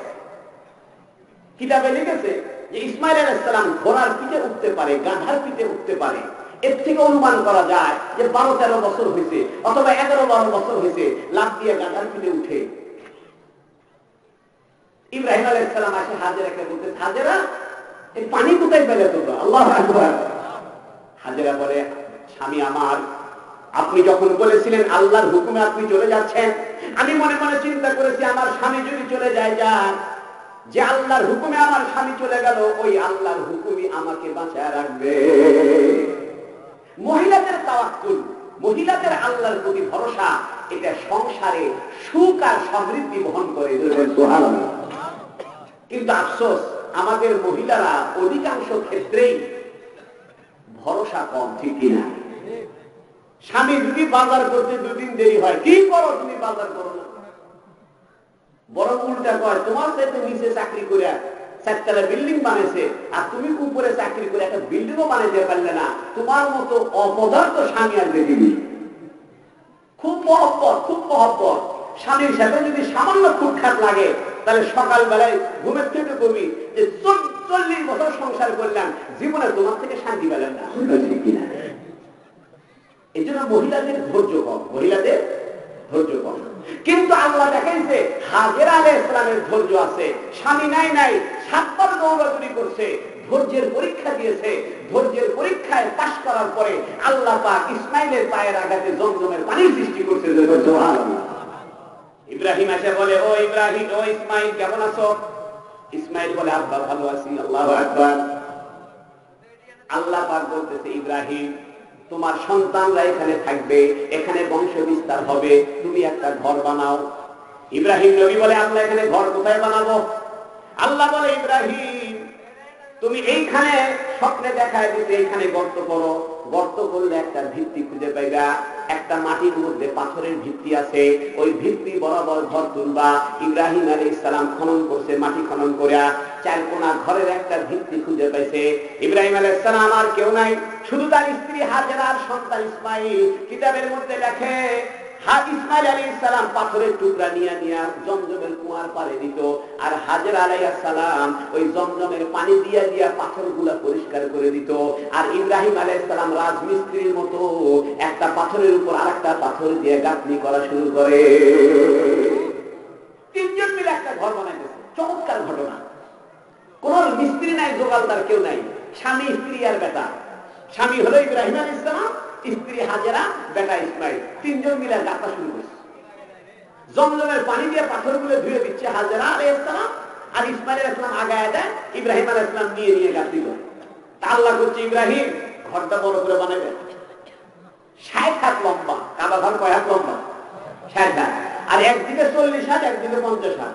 যেদিকে কাবা ঘরের দরজা আছে ওইদিকে হলো 40 হাত, আর যেদিকে হাজেরা আসওয়াদ আছে ওইদিকে 50 হাত। এই জন্য কাবা ঘর পুরো স্কোয়ার না, কিন্তু একদিকে 40 হাত চওড়া আর একদিকে 50 হাত চওড়া, আর উঁচা কয় হাত? 60 হাত। 60 হাত। ইব্রাহিম আলাইহিস সালাম অর্ধেক বানায়, এখন ময়ও নাই, মাসান নাই, কিচ্ছু নাই, বানাই কেন? মনে মনে কয় আল্লাহ ঘর যে বানাবো 60 হাত, উপরে উঠবো কেন? কারণ গাঁথনি করতে করতে তো একবারে উঁচা হয়ে যাবে, এরপরে আর মাথার দরকার, ময়ের দরকার, পাইব করি। আল্লাহ কয় ইব্রাহিম ঘাবড়ায়ো না, আমি তোমার দ্বারা পৃথিবীতে নিদর্শন সৃষ্টি করব। আল্লাহু আকবার। ওই যে একটা পাথরে দেখা যায়, তুমি এই পাথরের মধ্যে বিসমিল্লাহ বলে উঠো। কিতাবের ভিতরে লেখে ইব্রাহিম আলাইহিস সালাতু ওয়াস সালাম ওই পাথরের মধ্যে বিসমিল্লাহ দিয়ে উঠছে। ওঠার পরে যেই উপরের দিকে যাইতে মনে চায়, মনে মনে নিয়ত করছে উপরে উঠবো। ইব্রাহিমের পায়ের নিচের পাথর ইব্রাহিমকে উপরের দিকে নিয়ে যায়। ইব্রাহিম আলাইহিস সালাম ডান দিকে যাইতে চায়, পাথরটা ডান দিকে রওনা হয়। ইব্রাহিম আলাইহিস সালাম বাম দিকে যাইতে চায়, ইব্রাহিম আলাইহিস সালামের পায়ের নিচের পাথরটা তাকে বাম দিকে নিয়ে যায়। অটোমেটিক রোবটের মতো কাজ করে। ইব্রাহিম যেদিকে যাইতে চায় পাথর সেদিকে যায়, উপরে উঠতে চায় পাথর উপরে ওঠে, নিচে নামতে চায় পাথর নিচের দিকে আসে, ডানে যাইতে চায় পাথর ডানে যায়, বামে যাইতে চায় পাথর বামে যায়। ইচ্ছা মতো যেদিক সেদিক নড়াচড়া করে। ইব্রাহিম আলাইহিস সালাতু ওয়াস সালাম পাথরের উপরে পাথর দিয়ে দিয়ে গাঁথনি করে। আল্লাহু আকবার। বিজ্ঞানীরা আজও পর্যন্ত খুঁজে পায় নাই যে কাবা ঘরের দুই পাথরের মাঝখানে যে মশলা আছে এটা কিসের? আল্লাহু আকবার। কাবা ঘরের যে পাথরের টুকরার উপর এক টুকরার উপর আর টুকরা পাথর দিয়ে ঘরটা বানানো হয়েছে, দুই পাথরের মাঝখান তো মশলা। আমাদের দেশে তো বালু আর সিমেন্ট দিয়ে মশলা বানায়। ইব্রাহিম আলাইহিস সালাম যে বানাইছে এটা কি দিয়ে বানাইছে? আজও পর্যন্ত বিজ্ঞানীরা খুঁজে পায় নাই। বানাইছে না বানাইছে, শক্ত করে লাগছে না লাগছে, জীবনে আর ভাঙেনি। সুবহানাল্লাহ। ইব্রাহিম আলাইহিস সালাম 60 হাত করে ঘর বানায় নিচে নামছে। যে ইব্রাহিম আলাইহিস সালাম নামছে, যে পাথরের মধ্যে দাঁড়িয়ে ইব্রাহিম আলাইহিস সালাম কাবা ঘর বানিয়েছিলেন, ওই পাথরের মধ্যে ইব্রাহিম নবীর দুইটা পায়ের দাগ। নরম মাটির ভিতরে, কাদা মাটির ভিতরে পা রাখলে যেমন পাটা দেবে যায়, শক্ত পাথরের মধ্যে ইব্রাহিম আলাইহিস সালামের দুইটা পায়ের ছাপ এমন ভাবে গেঁথে গেছে যেমন ইব্রাহিমের পায়ের ছবিটা দেখা যাচ্ছে। 4000 বছর হয়ে গেল, হাজার হাজার বছর হয়ে গেল, ইব্রাহিম নবীর সেই পায়ের চিহ্ন নামক পাথরের টুকরা আজও পর্যন্ত কাবা ঘরের সামনে রক্ষিত আছে। ইন্না আউওয়ালা বাইতিন বুদিয়া লিন-নাস লাল্লাযী বিবাক্কাতা মুবারাকান ওয়া হুদাল লিল আলামিন ফীহি আয়াতুন বাইয়িনাতুন মাকামু ইব্রাহিম। আল্লাহু আকবার। আল্লাহ আপনাদের সবাইকে হজ করার তৌফিক দান করুন। আমিন। হজ না করতে গেলে ঈমানের মজা নাই। কাবা ঘর না দেখলে, মদিনা শরীফ না দেখলে, মাকামে ইব্রাহিম না দেখলে মনের ভিতরে ঈমানের মজবুত নাই। কাবা ঘরের সামনে আল্লাহ পাক ইব্রাহিম আলাইহিস সালামের পায়ের ছাপটা আজও পর্যন্ত রাখছে, যেটাকে বলে মাকামে ইব্রাহিম। যারা তওয়াফ করে 7 বার তওয়াফ করার পরে ওই পাথরের পিছনে দাঁড়ায় 2 রাকাত নামাজ ওয়াজিব করতে হয়। ওই নামাজ না পড়লে তওয়াফটা হবে না। 7 বার তওয়াফ করে ওই পাথরের পিছনে ওই জায়গাতে 2 রাকাত ওয়াজিব নামাজ আদায় করতে হয়, সালাতুত তওয়াফ। এইটা করলে তওয়াফটা পরিপূর্ণ হয়, না করলে তওয়াফ পরিপূর্ণ হয়। আমার এই ঘটনা বলার উদ্দেশ্য হলো একটা পরিবারের চিত্র আপনাদের সামনে তুলে ধরতে চাই। ছোট্ট একটা পরিবার, একজন স্ত্রী হাজেরা, একজন ছোট বাচ্চা ইসমাইল, আর একজন স্বামী ইব্রাহিম। এই 3 জন মিলে আল্লাহ পাক একটা কাবা ঘর বানিয়ে দিলেন। সন্তানের পায়ের চিহ্ন রেখে দিলেন জমজমের কুয়া, আর স্ত্রীর পায়ের চিহ্ন রেখে দিলেন সফার মারওয়া পাহাড়। সুবহানাল্লাহ। 3 জনের 3টে স্মৃতিস্তম্ভ। হাজরা আলাইহিস সালামের স্মৃতিস্তম্ভ সফার মারওয়া পাহাড়। হাজরা আলাইহিস সালাম যদি সফা মারওয়া পাহাড়ে দৌড়াদৌড়ি না করতেন, কোন হাজীদেরকে সেখানে দৌড়াদৌড়ি করতে হতো না। আল্লাহ পাক হাজেরাকে এমন ভাবে কবুল করেছে, কিতাবের মধ্যে লিখছে কেন কবুল করেছে। 1 নম্বর হাজেরা ছিল নবীর স্ত্রী। 2 নম্বর শুধু নবীর স্ত্রী নয়, লূত আলাইহিস সালামের স্ত্রী ছিল, কিন্তু সে লূতকে মানত না। কিন্তু ইব্রাহিম আলাইহিস সালামের যে স্ত্রী হাজেরা আলাইহিস সালাম এত বড় মতি ছিল, এত বড় আনুগত্যশীল ছিল, স্বামীর কথার বাইরে 1 ইঞ্চি যাইতো না। বড় স্বামীর ফরমাবরদার ছিল, স্বামীর অনুগত ছিল। যে স্ত্রী স্বামীর অনুগত হবে ওই পরিবারে রহমত হবে, বরকত হবে। যে স্ত্রী স্বামীর অনুগত হবে না, স্বামীর সঙ্গে ঝগড়া করবে, স্বামীকে ধমক দিয়ে কথা বলবে, মনে আঘাত লাগে এরকম কথা বলবে, ওই পরিবার কোনোদিন শান্তির পরিবার হতে পারে না। তবে আমার মা বোনেরা আমাকে বলতে পারে যে ফজলুল করিম হুজুর খালি স্বামীর খেদমতের ওয়াজ করেন, বউ খেদমতের ওয়াজ করেন না কেন? তাহলে একটা ঘটনা শুনে, সিংড়া এলাকায় ওয়াজ করতে গেছি। আপনাদের কি কষ্ট হচ্ছে? রাত বহুত হয়েছে, রাত 12:30 বাজে। আমি তো আপনাদের দেশের হুজুর, আমার ওয়াজের খবর শুনবে প্রত্যেক শুক্রবার তো ওয়াজ শুনে নি, কিন্তু এলাকার মহিলারা সমান চান্স পায় না, সেই জন্য একটু মহিলাদের ওয়াজ শুরু করছি। সিংড়া এলাকায় ওয়াজ করতে গেছি, এরকম চেয়ারে এক লোক বসা, আমাকে স্লিপ দিছে যে স্বামীর খেদমতের ওয়াজ করবে। আমি ওয়াজ অর্ধেক হয়ে গেছে, আধা ঘন্টা হয়েছে, আবার স্লিপ দিছে। আমার মেজাজ খারাপ হয়েছে। তার একজনে করলাম যে কি ব্যাপার স্বামীর খেদমত হচ্ছে, খালি বউ ধরে পেটে বেচারা বউকে ধরে মারে, আর আমার স্লিপ দিচ্ছে কিসের খেদমত করার জন্য? স্বামীর খেদমতের। পুরাটা ওয়াজ করছি বউ খেদমতের ওয়াজ। হুজুর সাল্লাল্লাহু আলাইহি সাল্লাম 9 জন স্ত্রী ছিল, একসঙ্গে জিন্দা ছিল। জীবনে কোনদিন নবী আলাইহিস সালাম কোন স্ত্রীকে প্রহার করে নাই, জীবনে কোনদিন নবী আলাইহিস সালাম কোন স্ত্রীকে ধমক দেয় নাই, স্ত্রীর মনে আঘাত লাগে এমন কথা বলেন নাই। বরং বুখারী শরীফের মধ্যে আছে, কোন স্বামী যদি তার স্ত্রীর সামনে 1 লোকমা খাবার আগায় দেয়, 1 টুকরা গোশত তুলে দেয়, চামচের মধ্যে 1 গোশতের টুকরা তুলে স্ত্রীর প্লেটের মধ্যে আগায় দেয়, এইটা ওই স্বামীর জন্য সদকার সওয়াব হিসাবে লেখা হয়। হাজরা আলাইহিস সালামের স্মৃতি চিহ্ন আল্লাহ রাখছে সফা মারওয়া পাহাড়, সন্তানের চিহ্ন রাখছে জমজমের কুয়া, আর কাবা ঘরটাকে পুরাটাই চিহ্ন রাখছে ইব্রাহিম আলাইহিস সালামের। আল্লাহু আকবার। ইব্রাহিম আলাইহিস সালাম এই কাবা ঘরটা বানালেন, বানায় দেখেন ওই মাটির নিচে একটা পাথর পাওয়া গেছিল। ওই পাথরটা একটা সাদা পাথর, চকচক করে। যখন ভিত্তি খনন করেছে, খনন করতে একটা সাদা পাথর পাওয়া গেছে। ওই পাথরটা দিয়ে আলো বের হয়, রাতের অন্ধকারে আলোর ব্যবস্থা হয়। ইব্রাহিম আলাইহিস সালাম ওই সাদা পাথরটাকে কাবা ঘরের কর্নারের মধ্যে লাগায়া দিলেন, যেটাকে আমরা বলি হজরে আসওয়াদ। হজরে আসওয়াদ মানে কালো পাথর, হজর মানে পাথর, আসওয়াদ মানে কালো। তা হজরে আসওয়াদ মানে কালো পাথর, কিন্তু এই পাথরটা আসলে ছিল সাদা, হজরে আবিয়ার সাদা পাথর। প্রশ্ন হলো এই সাদা পাথর কালো হইল কেমনে? কিতাবের মধ্যে লেখে, কাবা ঘরে যখন সাদা পাথর সেটিং করা হয়েছে, যত মানুষ কাবা ঘরে তওয়াফ করত, 1 বার 2 বার 3 বার 5 বার 7 বার তওয়াফ করার পরে ওই সাদা পাথরের মধ্যে একটা চুমা খায়। যেই না চুমা খায়, সাদা পাথরের মধ্যে একটা কালো দাগ পড়ে যায়। আরেকটা চুমা খায়, আরেকটা দাগ পড়ে, আরেকটা চুমা খায়, আরেকটা দাগ পড়ে। মানুষ চুমা খাইতে খাইতে খাইতে খাইতে ওই সাদা পাথরটা কালো পাথরে পরিণত হয়ে যায়। প্রশ্ন হলো, চুমা খাইতে সাদা পাথর কালো হয় কেন? কিতাবের ভিতরে লিখে, মানুষ যখন একটা গুনাহ করে তার অন্তরের ভিতরে একটা কালো দাগ পড়ে যায়। দুইটা গুনাহ করে দুইটা দাগ করে যায়, তিনটা গুনাহ করে তিনটা দাগ করে যায়। ওই কালো পাথর, ওই সাদা পাথরের মধ্যে যখন মানুষ চুমা দেয়, একটা চুমা দিলে ওই গুনাহ মাফ হয়ে অন্তরের কালো দাগটা সরে গিয়ে ওই পাথরের মধ্যে ঢুকে যায়। সিলভারের পাতিল দেখবেন না, মহিলারা সিলভারের পাতিলের নিচে দেখবেন মাটি দিয়ে কাদা দিয়ে লেপে তারপরে ভাত রান্নে। এতে সুবিধা কি? চুলের কালি সিলভারের পাতিলে লাগবে না। এরা হলো ফার্স্ট ক্লাস মহিলা। আর কিছু আছে সেকেন্ড ক্লাস, ওরা পাতিলের নিচে কাদা লাগায়নি, ভাত রান্ধবে, আস্তে করে কালো দাগ করে আবার সাথে সাথে ডলে কালো দাগ তুলে ফেলে, মেজে ফেলে। এরা হলো 2 নম্বর, সেকেন্ড ক্লাস। আর কিছু 3 নম্বর ক্লাসের কিছু মহিলা আছে, এরা সিলভারের পাতিলে ভাত রাঁধতেছে মাঝে না, একবার 6 মাস পরে মাজবার লাগছে, ওই দাগ কি আর জীবনে উঠবে? এখান থেকে 3টা কথা বুঝেন। নবীদের অন্তরের ভিতরে আল্লাহ চাদর দিয়ে ঢেকে দিয়েছে, নবীদের অন্তরের উপরে আল্লাহ প্রলেপ লাগাই দিয়েছে, কোন রকমের গুনাহ নবীদের অন্তরে প্রবেশ করতে পারে না।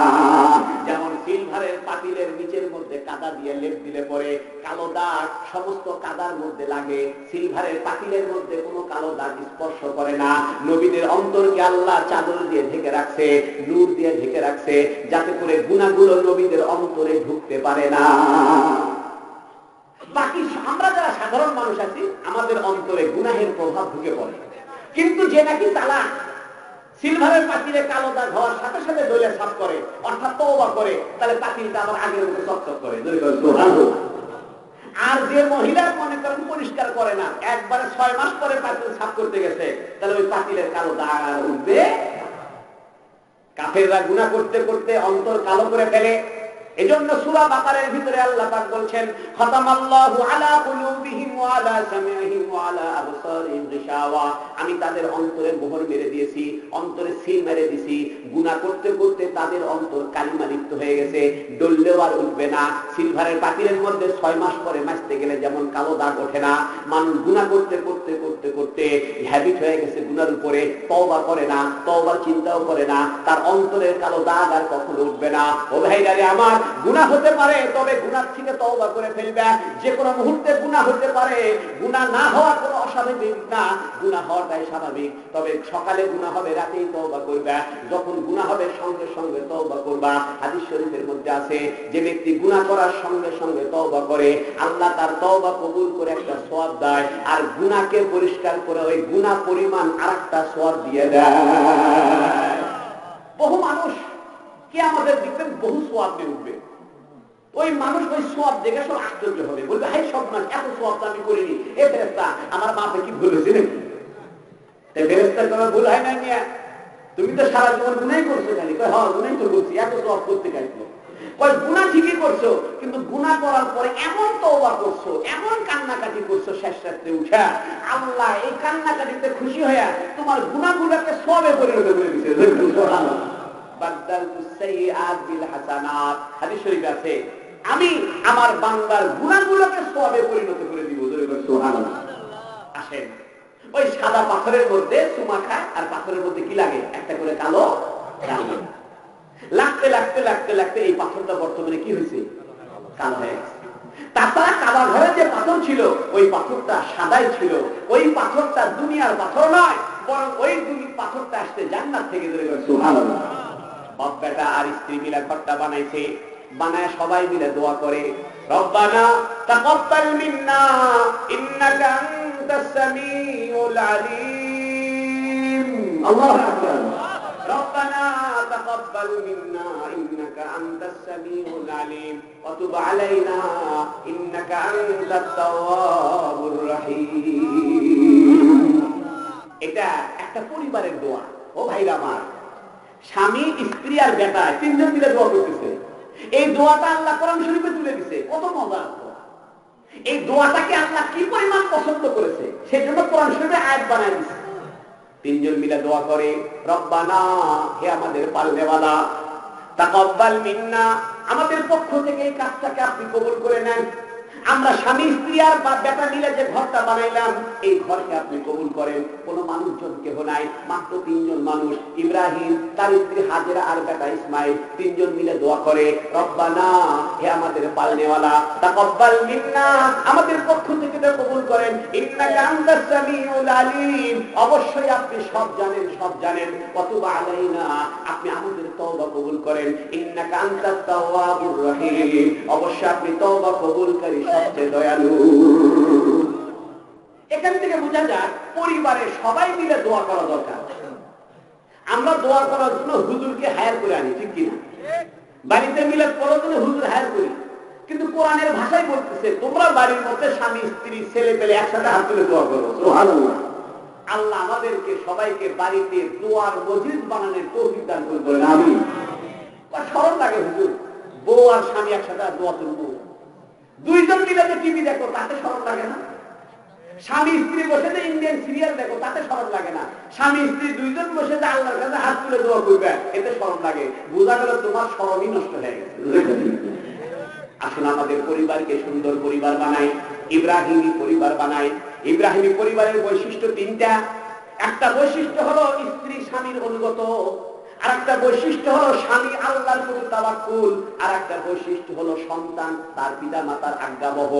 আজকে কোন পরিবারে যদি এই 3টা জিনিস পাওয়া যায়, আবার বলতেছি, চোখ কান খুলে শোনেন, একটা পরিবারের মধ্যে 3টা বৈশিষ্ট্য যদি থাকে, যেটা ইব্রাহিমী পরিবারের মধ্যে ছিল, স্ত্রী ছিল স্বামীর অনুগত, স্বামী ছিল আল্লাহর প্রতি ভরসাকারী, আর সন্তান ছিল পিতা মাতার বাধ্য, পিতা মাতার অনুগত। কোন পরিবারের সন্তান যদি পিতা মাতার অনুগত হয়, স্ত্রী যদি স্বামীর বাধ্য হয়, আর স্বামী যদি আল্লাহর প্রতি তাওয়াক্কুল করে চলে, ওই পরিবারটা দুনিয়াতে ইব্রাহিমী পরিবারের মতো বরকতময়, রহমতময় হয়ে যায়।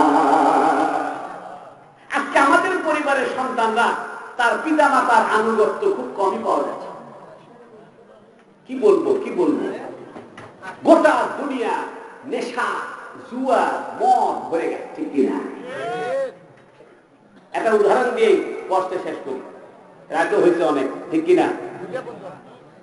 আজকে মজা লাগতেছে নাকি?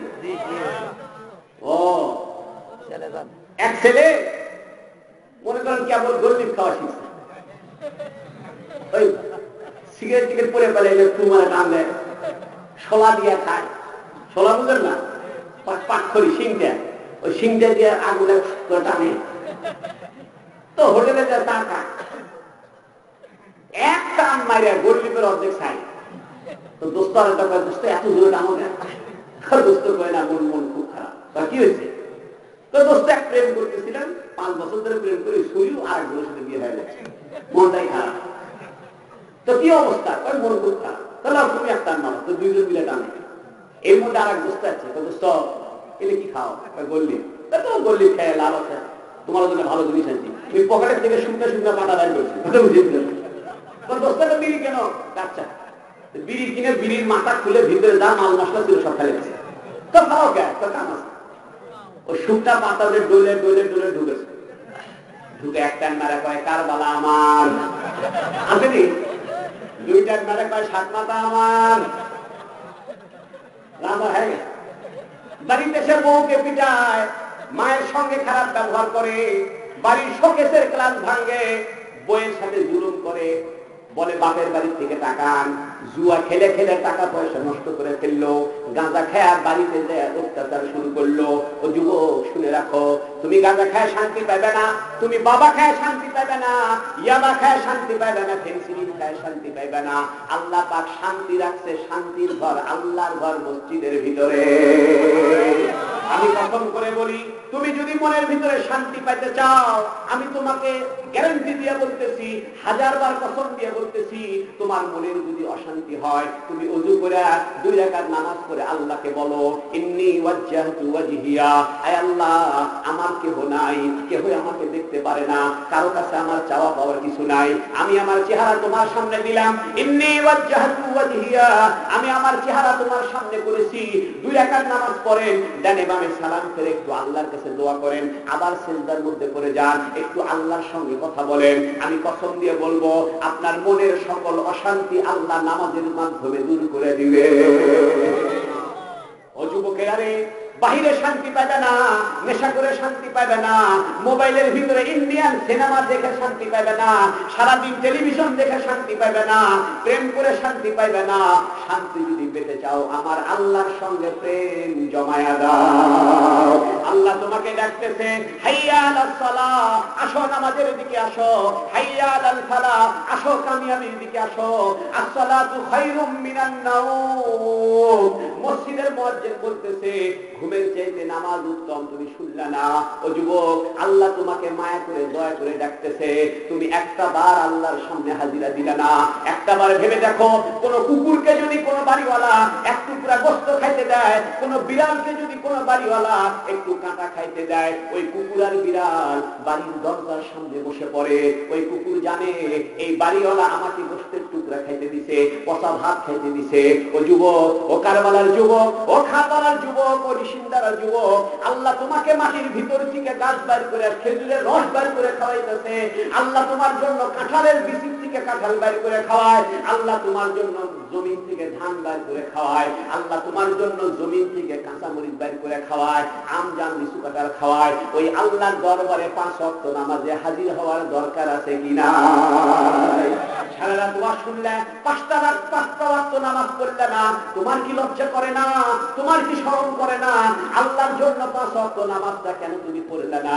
কাল কিয়ামতের ময়দানে আল্লাহ যদি তোমাকে ধরে বলে, ও যুবক, বহু মানুষকে আমি ক্যান্সার দিয়েছিলাম, বহু মানুষকে আমি ল্যাংড়া বানিয়েছিলাম, বহু মানুষকে আমি পাগল বানিয়েছিলাম, তোমাকে তো পাগল বানাই নাই, তোমাকে তো ক্যান্সার দেই নাই, তোমাকে একটা সুন্দর পরিবারে পাঠিয়েছিলাম, তুমি কেন আমার জন্য 5 ওয়াক্ত নামাজটা পড়লে না? সেদিন আল্লাহর সামনে কোনো জবাব দেওয়ার ক্ষমতা তোমার হবে না। আল্লাহ পাক কোরআনে বলেন, ওয়া আম্মা মান খাফা মাকামা রাব্বিহি ওয়া নাহান নাফসা আনিল হাওয়া ফাইন্নাল জান্নাতা হিয়াল মাওয়া। আল্লাহু আকবার। কোরআন শরীফের ভিতরে যে মজা আছে, যে শান্তি আছে, এটা গোটা দুনিয়া খুঁজে পাবেন না। আচ্ছা, এই একটু যদি আপনারা 1 হাত করে আগে আসেন ভালো হয়। এখন ইনশাআল্লাহ কবর দেওয়া হবে, চিন্তা করিয়েন না। 1 হাত করে আগে আসেন, জিকির করে লা ইলাহা ইল্লাল্লাহ। আসেন, চলে আসেন, লা ইলাহা ইল্লাল্লাহ, লা ইলাহা।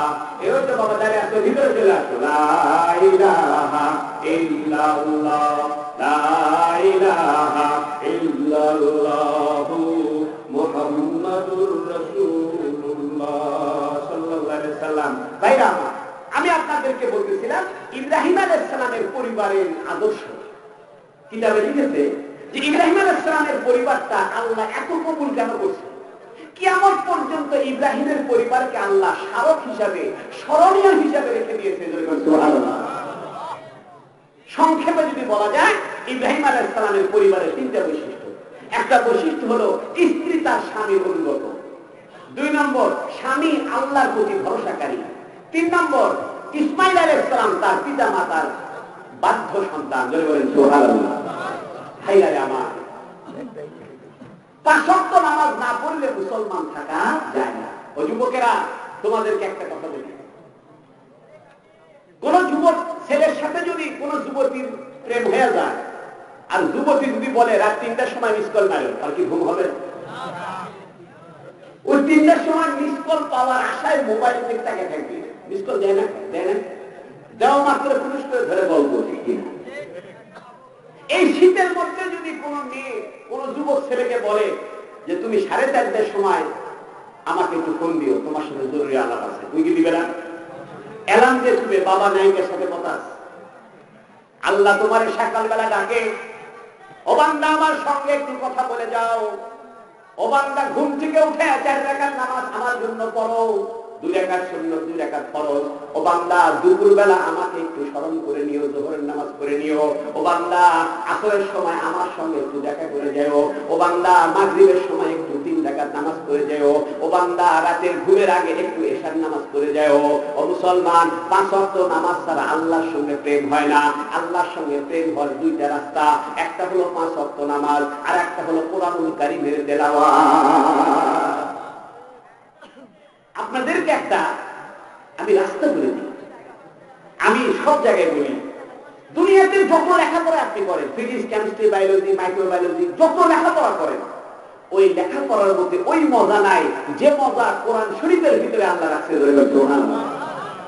কোরআন শরীফ আপনাকে হাজার বছরে নিয়ে যাবে। আমি যখন কোরআন শরীফে ইব্রাহিম আলাইহিস সালামের ঘটনা পড়ি মনে হয় যেন 4000 বছর আগে চলে গেছে। মুসা আলাইহিস সালামের ঘটনা পড়ি মনে হয় যেন আমি ওই সেই সাগর দ্বিখণ্ডিত হওয়া ওই আরব সাগরে চলে গেছি। কোরআন শরীফ আপনাকে গোটা বিশ্ব ভ্রমণ করাবে যদি আপনি কোরআনের অনুবাদ বুঝেন, তর্জমা বুঝেন। সুবহানাল্লাহ। তুমি তো কোরআন বুঝলা না, তুমি তো কোরআনের রহস্য জানলা না, তুমি তো কোরআনের মর্ম বুঝলা না। নিজের ছেলেকে জিরা স্কুলে ভর্তি করার জন্য জান ছেড়ে দিছো, ভেম স্কুলে ভর্তি করার জন্য জান ছেড়ে দিছো। বাড়ির কাছে একটা মাদ্রাসা হয়েছে, নিশিন্দারা ফরকানিয়া নূর কওমি মাদ্রাসা। এই মাদ্রাসা তোমার সন্তানকে দিতেছ না। আজকে থেকে নিয়োগ করেন এই এলাকার কোন সন্তান যাতে এই মাদ্রাসা থাকার পরেও কোরআন না শিখা না মৃত্যুবরণ করে। ঠিক কিনা? একজনের বাড়ি শহীদ জিয়া রহমান মেডিকেল কলেজের সাথে। তো বাপের অসুখ, সবাই বলে তোমরা বাপকে হসপিটাল না, তারা বাপ না। হসপিটালের কাছে বাড়ি, বিনা চিকিৎসায় মরে গেল। আর একজনের বাড়ি মনে করেন হসপিটাল থেকে 5 মাইল দূরে, ওই বিনা চিকিৎসায় মরছে। ওটা মানা যায় যে হসপিটাল দূরে, কিন্তু হসপিটালের কাছে বাড়ি হয়ে যদি অসুখ হয়ে মরে যায় এর চাইতে হতভাগা কিছু নাই। আপনাদের এলাকায় এই সুন্দর একটা নিশিন্দারা ফরকানিয়া নূর কওমি মাদ্রাসা মক্তব হয়েছে এখানে। এর আশেপাশের ছেলেরা যদি কোরআন শরীফ না শিখা মরে যায় এর চাইতে দুর্ভাগ্য আর কিছু নাই। একটা আমল করেন, কোরআন আপনার জীবনকে চেঞ্জ করে দিবে। হযরত ওসমান রাদিয়াল্লাহু তাআলা আনহু উনাকে মুনাফিক চক্র ঘেরাও করছে। মদিনা শরীফে হযরত ওসমান রাদিয়াল্লাহু তাআলা আনহু যেখানে শহীদ করা হয়েছে ওই জায়গাটা এখন আছে। তো মুনাফিকরা হযরত ওসমানের বাড়ি ঘেরাও করছে। 40 দিন পর্যন্ত হযরত ওসমানের বাড়ির ভিতরে কোনো পানি, রুটি, খেজুর, খাওয়া দাওয়া কোনো কিছু ঢুকতে দেয় না। দেওয়ার টোপকে একজন ঢুকছে, ঢুকে বলে চাচা 40 দিন হলো আপনার বাড়ির ভিতরে পানি টানি যাইতে দেয় না, খেজুর ঢুকতে দেয় না, খাবার ব্যবস্থা নাই, কি খেয়ে আছেন? হযরত ওসমান বলে ভাতিজা দেখো আমি নিজের হাতে একটা কোরআন শরীফ লিখেছি, প্রেসের ব্যবস্থা নাই, তৎকালীন সময়ে মানুষ হাতে লিখে লিখে কোরআন পড়তো। হযরত ওসমান রাদিয়াল্লাহু তাআলা আনহু বলে ভাতিজা আমি নিজের হাতে একটা কোরআন শরীফ লিখেছি, যখন আমার ক্ষুধা লাগে আমি কোরআনের তেলাওয়াত শুরু করি, যখন জান্নাতের আয়াত তেলাওয়াত করি তখন আমার নাকের ভিতরে জান্নাতের ঘ্রাণ এসে দোলা দেয়, যখন আমার পিপাসা লাগে আমি সূরা রহমান তেলাওয়াত শুরু করি, ফাবিআইয়ি আলাই রাব্বিকুমা তুকাজ্জিবান, যখন আমি সূরা রহমান তেলাওয়াত শুরু করি আমার পিপাসা দূর হয়ে যায়। মুসলমান, কোরআন তোমার চিন্তার খোরাক যোগাবে, কোরআন তোমার অন্তরের চিকিৎসা করবে, কোরআন তোমার পরিবারের শান্তির ব্যবস্থা করবে। কোরআন তুমি যদি ছেড়ে দাও দুনিয়াতে জাহান্নাম পাইবা, দুনিয়াতেই কষ্টে পাইবা। কোরআন যদি ছেড়ে দাও গন্ডগোল লাগবে, স্বামী স্ত্রী গন্ডগোল হবে, ছেলে তোমার কথা শুনবে না। যে বাড়িতে সকালবেলা সূরা ইয়াসিন পড়া হবে ওই বাড়িতে সারাদিন সকল প্রয়োজন আমার আল্লাহ গায়েবের খাজানা থেকে পূর্ণ করে দিবে। আল্লাহু আকবার। হাদিস শরীফে আছে যে বাড়িতে সূরা ইয়াসিন সকালবেলা পড়া হলো ওই বাড়ির সব সমস্যার সমাধান আল্লাহ করে দিবে, তার যত রকমের প্রয়োজন সমস্ত প্রয়োজন আল্লাহর খাজানা থেকে পূর্ণ করে দিবে। সূরা ইয়াসিন পড়ে নেওয়ালা বাড়ি এখন খুঁজেই পাওয়া যাচ্ছে না। বাড়িতে বাড়িতে ভোটার লিস্টের মতো খোঁজেন যে কোন কোন বাড়িতে সূরা ইয়াসিন পড়া হয়েছে, খুঁজে দেখবেন 10টা বাড়িও সূরা ইয়াসিন পড়া খুঁজে পাবেন না সকালবেলা ঘুম থেকে উঠে 8টার সময়। এই জন্য ভাইরা আমার আপনাদের এলাকায় যে নিশিন্দারা ফরকানিয়া নূর কওমি মাদ্রাসা বক্তব্য হেফজখানা চালু হচ্ছে এটা আপনারা খুশি না বেজান? কে কে খুশি আপনাদের হাত তুলে দেখান। নারায়ে তাকবীর। হাতটা দিতেন আমার। আমি আপনাদেরকে একটা বলি, কবরে যাওয়ার সময় টাকা কে কে নিয়ে যাবে? হাত দিলে যদি ও কেউ দিচ্ছে না, এর মানে নিয়ে যাওয়ার কোনো উপায় নেই, ঠিক কিনা? সবার কাছে কম বেশি টাকা আছে, আছে কিনা? 50, 100, 200, 500 সবার কাছে টাকা আছে। যে টাকা তার পকেটে আছে সে মনে করে টাকার মালিক আমি। এখন সকালবেলা 4 মাথা গেছে মামার হোটেল, আকবরী হোটেল, যে প্যাট ভরে পরোটা খাইছে, তারপরে নিয়ারি বিয়ারি মিষ্টি খাইছে, তার বিল কত? বিল 90 টাকা। তো পকেটের থেকে 90 টাকা দিছে, এই 90 টাকা গেছে কার কাছে? হোটেল আলার কাছে। হোটেল আলা টাকা পায় মনে করছে টাকার মালিক আমি। তো হোটেল আবার বউ ফোন দিচ্ছে, শোনো বাড়ির কিন্তু কাঁচামরিচ নাই, কাঁচামরিচ দেন। ওই আবার 20 টাকাতে কাঁচামরিচ কিনছে, টাকা গেছে কার কাছে? কাঁচামরিচ আলার কাছে। কাঁচামরিচ আলার টাকা পায় মনে করছে যে টাকার মালিক আমি। কাঁচামরিচ আলার বউ ফোন দিচ্ছে বাড়ির লবণ নাই, 10 টাকা লবণ আনো। ওই আবার 10 টাকাতে লবণ কিনছে, টাকা গেছে কার কাছে? তাহলে বোঝা গেল আপনার পকেটে যে টাকা আছে এটা হয় হোটেলওয়ালা, না হয় ওষুধের দোকানদার, না হয় লবণওয়ালা, না হয় তেলওয়ালার কাছে দেওয়ার জন্য রেডি হয়ে আছে। মানুষ নিজেই মনে করেছে যে টাকাটা আমার। আমি আসার সময় বাড়িতে আসার সময় 500 টাকা না বাড়ি, তো প্রথমে মনে হয় টাকাটা আমারই। রিক্সা ভাড়া দিলাম 50 টাকা, তার 50 টাকা থেকে আমি রিক্সা ভাড়া বাড়ি থেকে বাইরে বাড়ি মনে করছি পুরো টাকা আমার। কিন্তু যখন রিক্সা ভাড়া দিয়ে দিলাম দেখা গেল না, এই টাকা আমার না, 50 টাকা রিক্সা। রিক্সাওয়ালা ভাড়া পায় মনে করছে 50 টাকা আমার। কিন্তু সকালবেলা যখন রিক্সাটা বউ বলবে চাউল আনো, ওই যখন 40 টাকা চাউল কিনবে, 40 টাকা যাবে যাবে। এই জন্য আপনাদের সকলের পকেটের টাকা ভাগ হয়ে বসে আছে।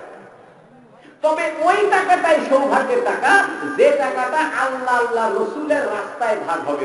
ঠিক কিনা? এই জন্য ভাইরা আমার, আমাদের স্বেচ্ছাসেবক ভাইরা আছে, আপনাদের মাঝে ঢুকে পড়বে, কোনো হইচই নাই। পকেটে হাত ঢুকাবেন, খাপনা মারে ঝুলে খামসা মারে ব্যাগে দিয়ে দিবে। ঠিক কিনা?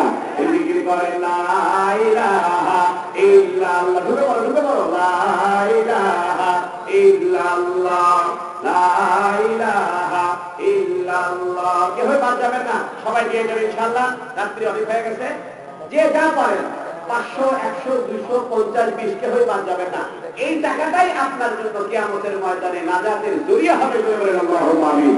লা ইলাহা ইল্লাল্লাহ, লা ইলাহা, লা ইলাহা ইল্লাল্লাহু মুহাম্মাদুর রাসূলুল্লাহ সাল্লাল্লাহু আলাইহি সাল্লাম। ভাইরা আমার, ইব্রাহিম আলাইহিস সালাম তার একটা ঘটনা মনে করল। ইব্রাহিম আলাইহিস সালামকে নমরুদে আগুনে ফেলছিল। আপনারা টাকা কিন্তু দেওয়া বন্ধ করেন না, মনে মনে কিন্তু হুজুর তো আবার ওয়াজ শুরু করলো, তাহলে টাকাটা বন্ধ করে ঠিক আছে, টাকা দিবেন তো ওয়াজ হবে, ঠিক আছে ইনশাআল্লাহ। আর আমার একটা দাবি আছে, আমি আপনাদের এলাকার হুজুর, ঠিক আছে, এজন্য আমার একটা দাবি আছে। আর সবচেয়ে বড় কথা হলো এই এলাকার মুরব্বীরা এবং বিশেষ করে যুবক শ্রেণী, এরা বহু প্রতিকূল অবস্থায় এই নিশিন্দারা ফরকানিয়া মাদ্রাসা, নূর কওমি মাদ্রাসা, হেফজখানা এটা চালু করতে যাচ্ছে। তারা মাশাআল্লাহ অনেক উন্নতি করেছে, আমি নিজে দেখেছি। পাকা করেছে, পায়খানা পেশাবখানা করেছে, টিউবওয়েল করেছে। টাকাটা তারা অন্যায় ভাবে খরচ করে নাই, ঠিক কিনা? বরং আপনাদের আরো সৌভাগ্য যে আপনাদের এলাকার কিছু যুবক ছেলে একটা ফরকানিয়া বক্তব্যের পিছনে সময় দিচ্ছে। সমাজের সর্বস্তরের মানুষ এই ফরকানিয়া বক্তব্যে সহযোগিতা করতেছে। এরা তো ক্লাস করে নাই, গান বাজনা করে নাই, ঠিক কিনা? এরা তো চাইলে এখানে গান বাজনা করতে পারতো, 31st নাইট করতে পারতো, ঠিক কিনা? কিন্তু এরা এই কাজ না করে একটা ধর্মীয় প্রতিষ্ঠানে খরচ করতেছে। এই জন্য আপনারা কেউই বাদ যাবেন না, সকলেই শরীক হবেন। অনেকের মা নাই, বাবা নাই, মায়ের নিয়তে, বাপের নিয়তে অবশ্যই কিছু কিছু করে দান করে যাবেন। আল্লাহ আপনাদের দানকে কবুল করুন, বলেন আমিন। ইব্রাহিম আলাইহিস সালাম নমরুদে আগুন জ্বালাইছে, ইব্রাহিমকে ফেলে দিবে। তো ফেলতে পারে না, ফালাইবো কেমনে? চরকি লাগাইছে উপরে, বাঁশের মাথার মধ্যে বাঁধা ঘুরায় ঘুরায় ঘুরায় ইব্রাহিমকে ফেলে দিবে। শয়তান এক ঘুরার স্রোতে আসছে, এসে বলতেছে ইব্রাহিমকে তোমরা ফেলতে পারবে না, এক কাম করো, কিছু ড্যান্স দেনেওয়ালা মহিলা নিয়ে আসো, ড্যান্সিং মহিলা। এরকম মহিলা যদি একটু উলঙ্গ হইয়া হইয়া ড্যান্স দেয়, শর্ট কাপড় পরে ড্যান্স দেয়, তাহলে রহমতের ফেরেশতা চলে যাবে, তোমরা ইব্রাহিমকে আগুনে ফেলতে পারবে। এর দ্বারা বোঝা যায় যে বাড়িতে ড্যান্স হয়, গান বাজনা হয়, এই বাড়িতে রহমতের ফেরেশতা। বর্তমানে কি বলবো, অনেক মেয়েরা জিন্সের প্যান্ট পরা শুরু করছে, আছে না? দরকার আছে কিনা? অন্য একটা গলার পিছে কোনো মতো দড়ির মধ্যে পেঁচাইছে। আমার মহল্লার এক ছেলে দেখি ঈদের মধ্যে অন্যা করছে। আমি গেলে তোরা অন্যা করছো, মহিলার অন্যা করা বাদ দিছে, তোরা কে করে হুজুরের Mithun Chakraborty style, Mithun style. Television দেখে দেখে আমাদের ছেলেদের ড্রেস চেঞ্জ হয়ে যাচ্ছে, মেয়েদের ড্রেস চেঞ্জ হয়ে যাচ্ছে। আগে একটা জামা ছিল পাখি জামা, কি ছিল না? আর একটা ছিল মাসাক্কালি, কি ছিল? এই মশারি দিয়ে জামা বানাইছে, কি দিয়ে বানাইছে? মশারির কাপড় দিয়ে জামা বানাইছে, আর নাম দিছে মাসাক্কালি।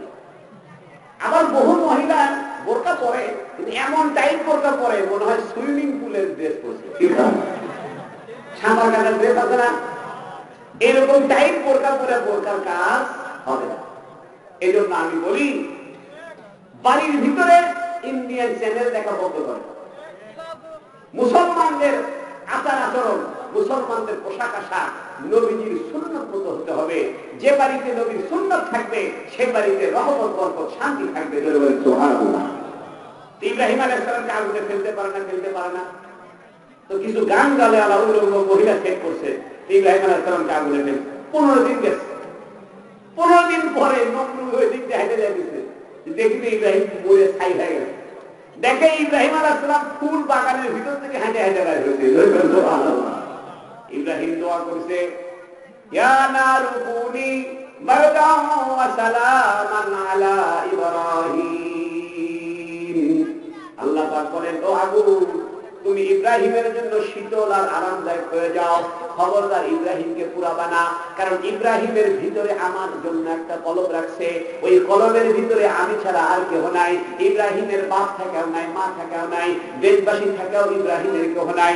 ইব্রাহিম অন্তরে আমার জায়গা দিয়েছে, যার কলবে আমার জায়গা আছে, যার দিলের ভিতরে আল্লাহর মহব্বত আছে, খবরদার খবরদার তাকে কখনো আগুন তুমি জ্বালাইবা না। ইয়া নারু কুনি বারদান ওয়া সালামান আলা ইব্রাহিম।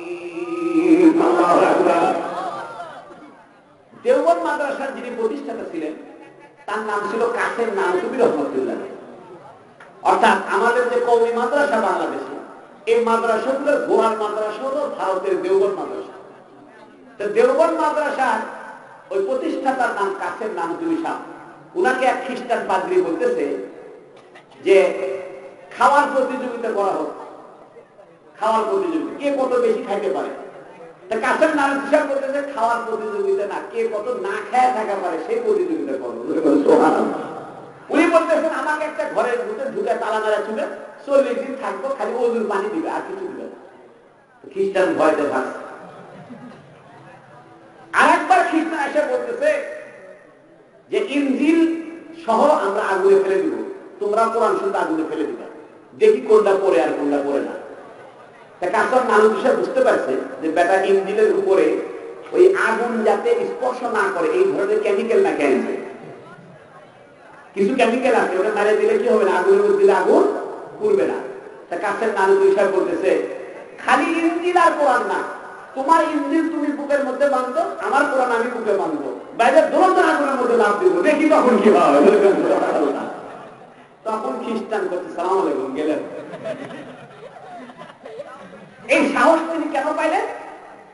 যার অন্তরে আল্লাহর মহব্বত আছে, যার অন্তরে আল্লাহর জিকির আছে, যার অন্তরে আল্লাহর ক্ষমতার দাপট অন্তরে বহন করে, সেই অন্তরকেও আল্লাহ জাহান্নামে দিবে না।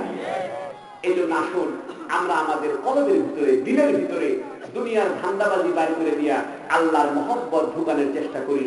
আল্লাহর মহব্বত ঢুকানোর রাস্তাই হলো নামাজ, রাস্তাই হলো জিকির, রাস্তাই হলো কোরআন তেলাওয়াত। সব সময় আল্লাহর জিকির করবে, পারবেন না ইনশাআল্লাহ?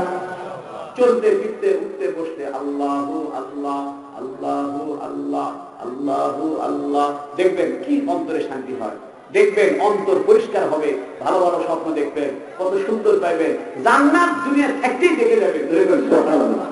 আল্লাহ রাব্বুল আলামিন আমাদের সবাইকে কবুল করুন। সবাইকে ইস্তেগফার করে আস্তাগফিরুল্লাহ আস্তাগফিরুল্লাহ রাব্বি মিন কুল্লি যামবিন ওয়া আতুবু ইলাইহি লা হাওলা ওয়ালা কুওয়াতা ইল্লা বিল্লাহিল আলিয়্যিল আযীম।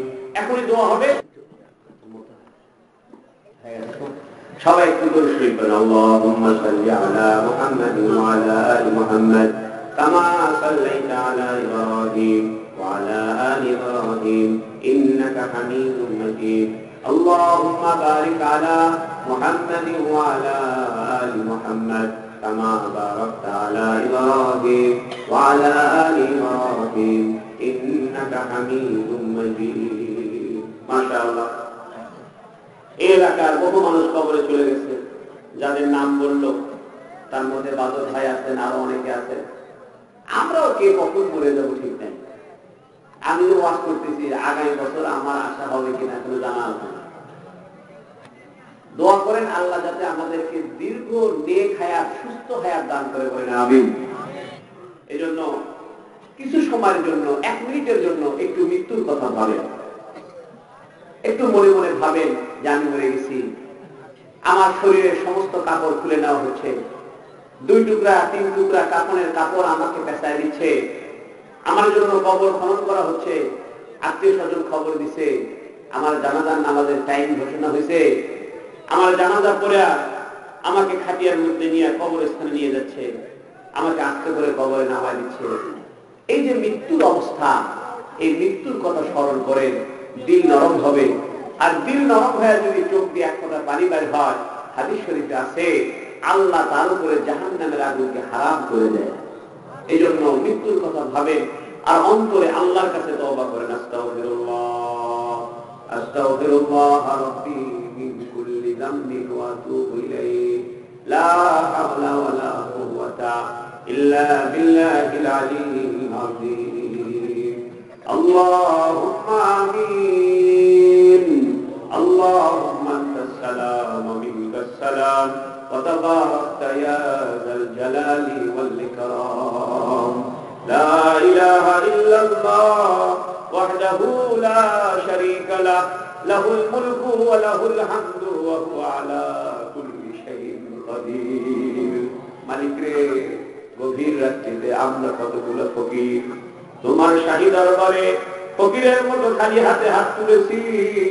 মালিক রে, আমাদের হাতগুলোকে তুমি খালি ফিরাইও না।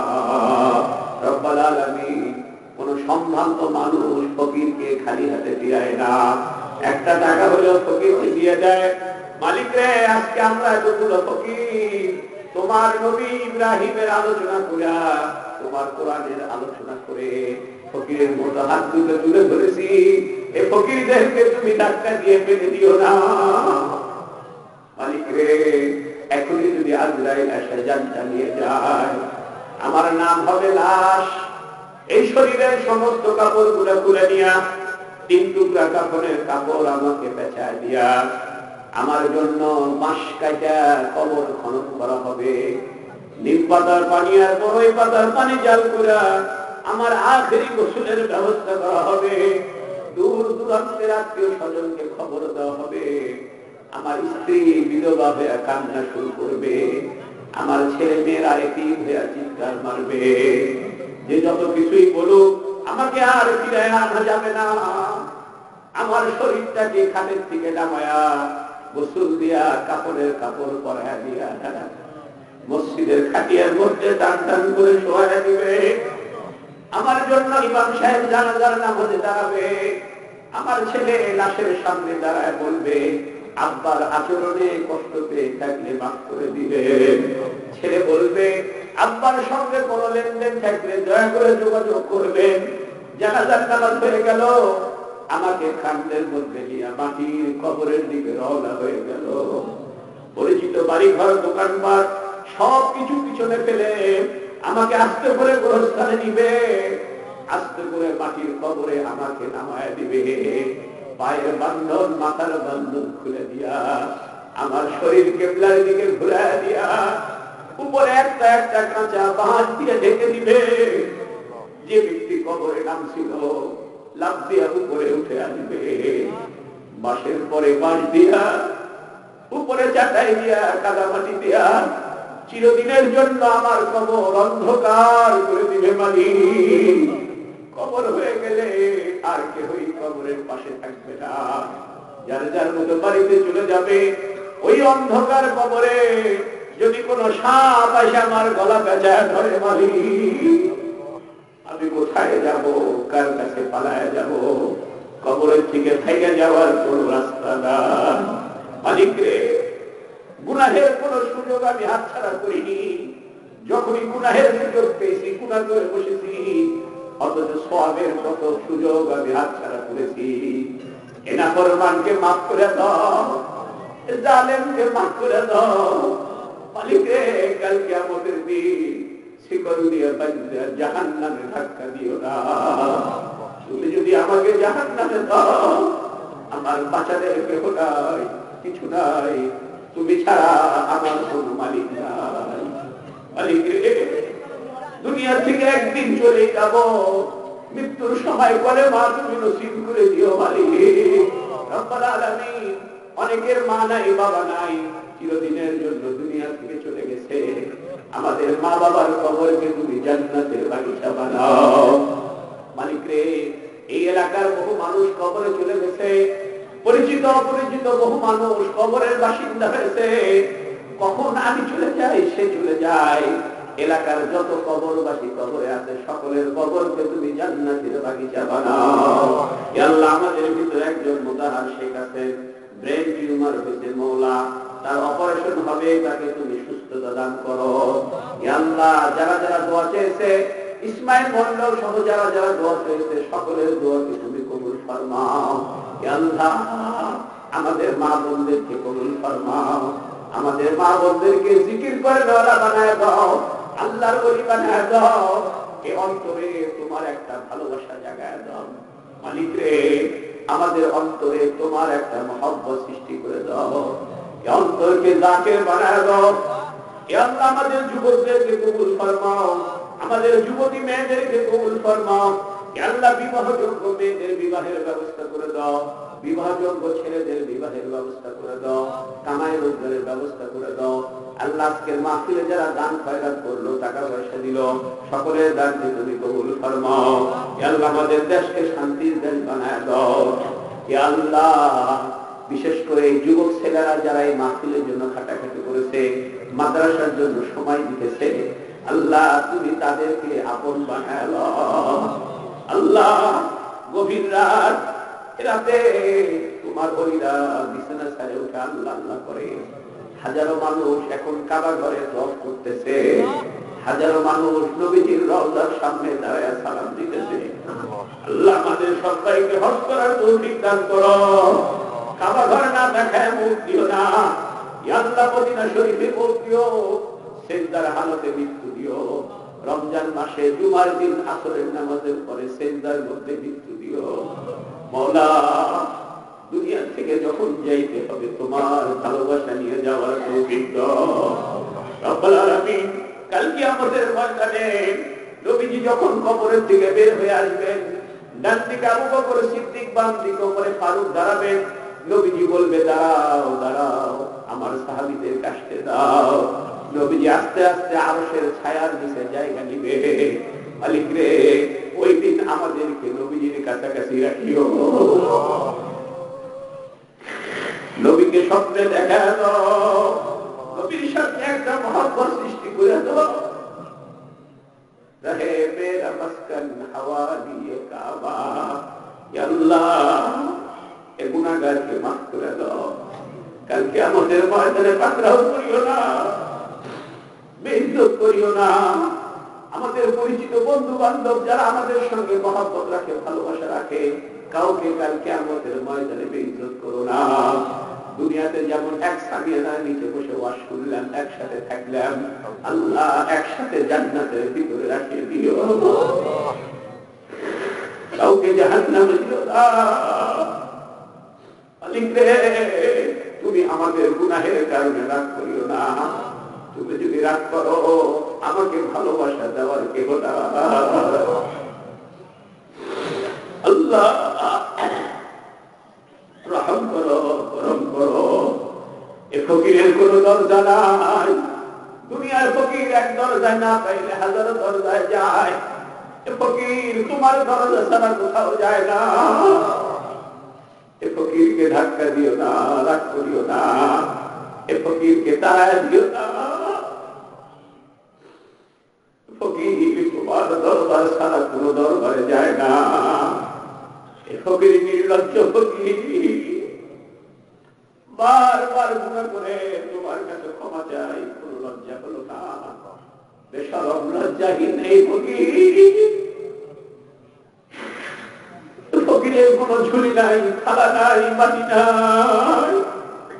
এ ফকির খালি হাত, ফকিরকে মাফ করে দাও। اللهم صل وسلم دائما ابدا على حبيبك خير الخلق كلهم।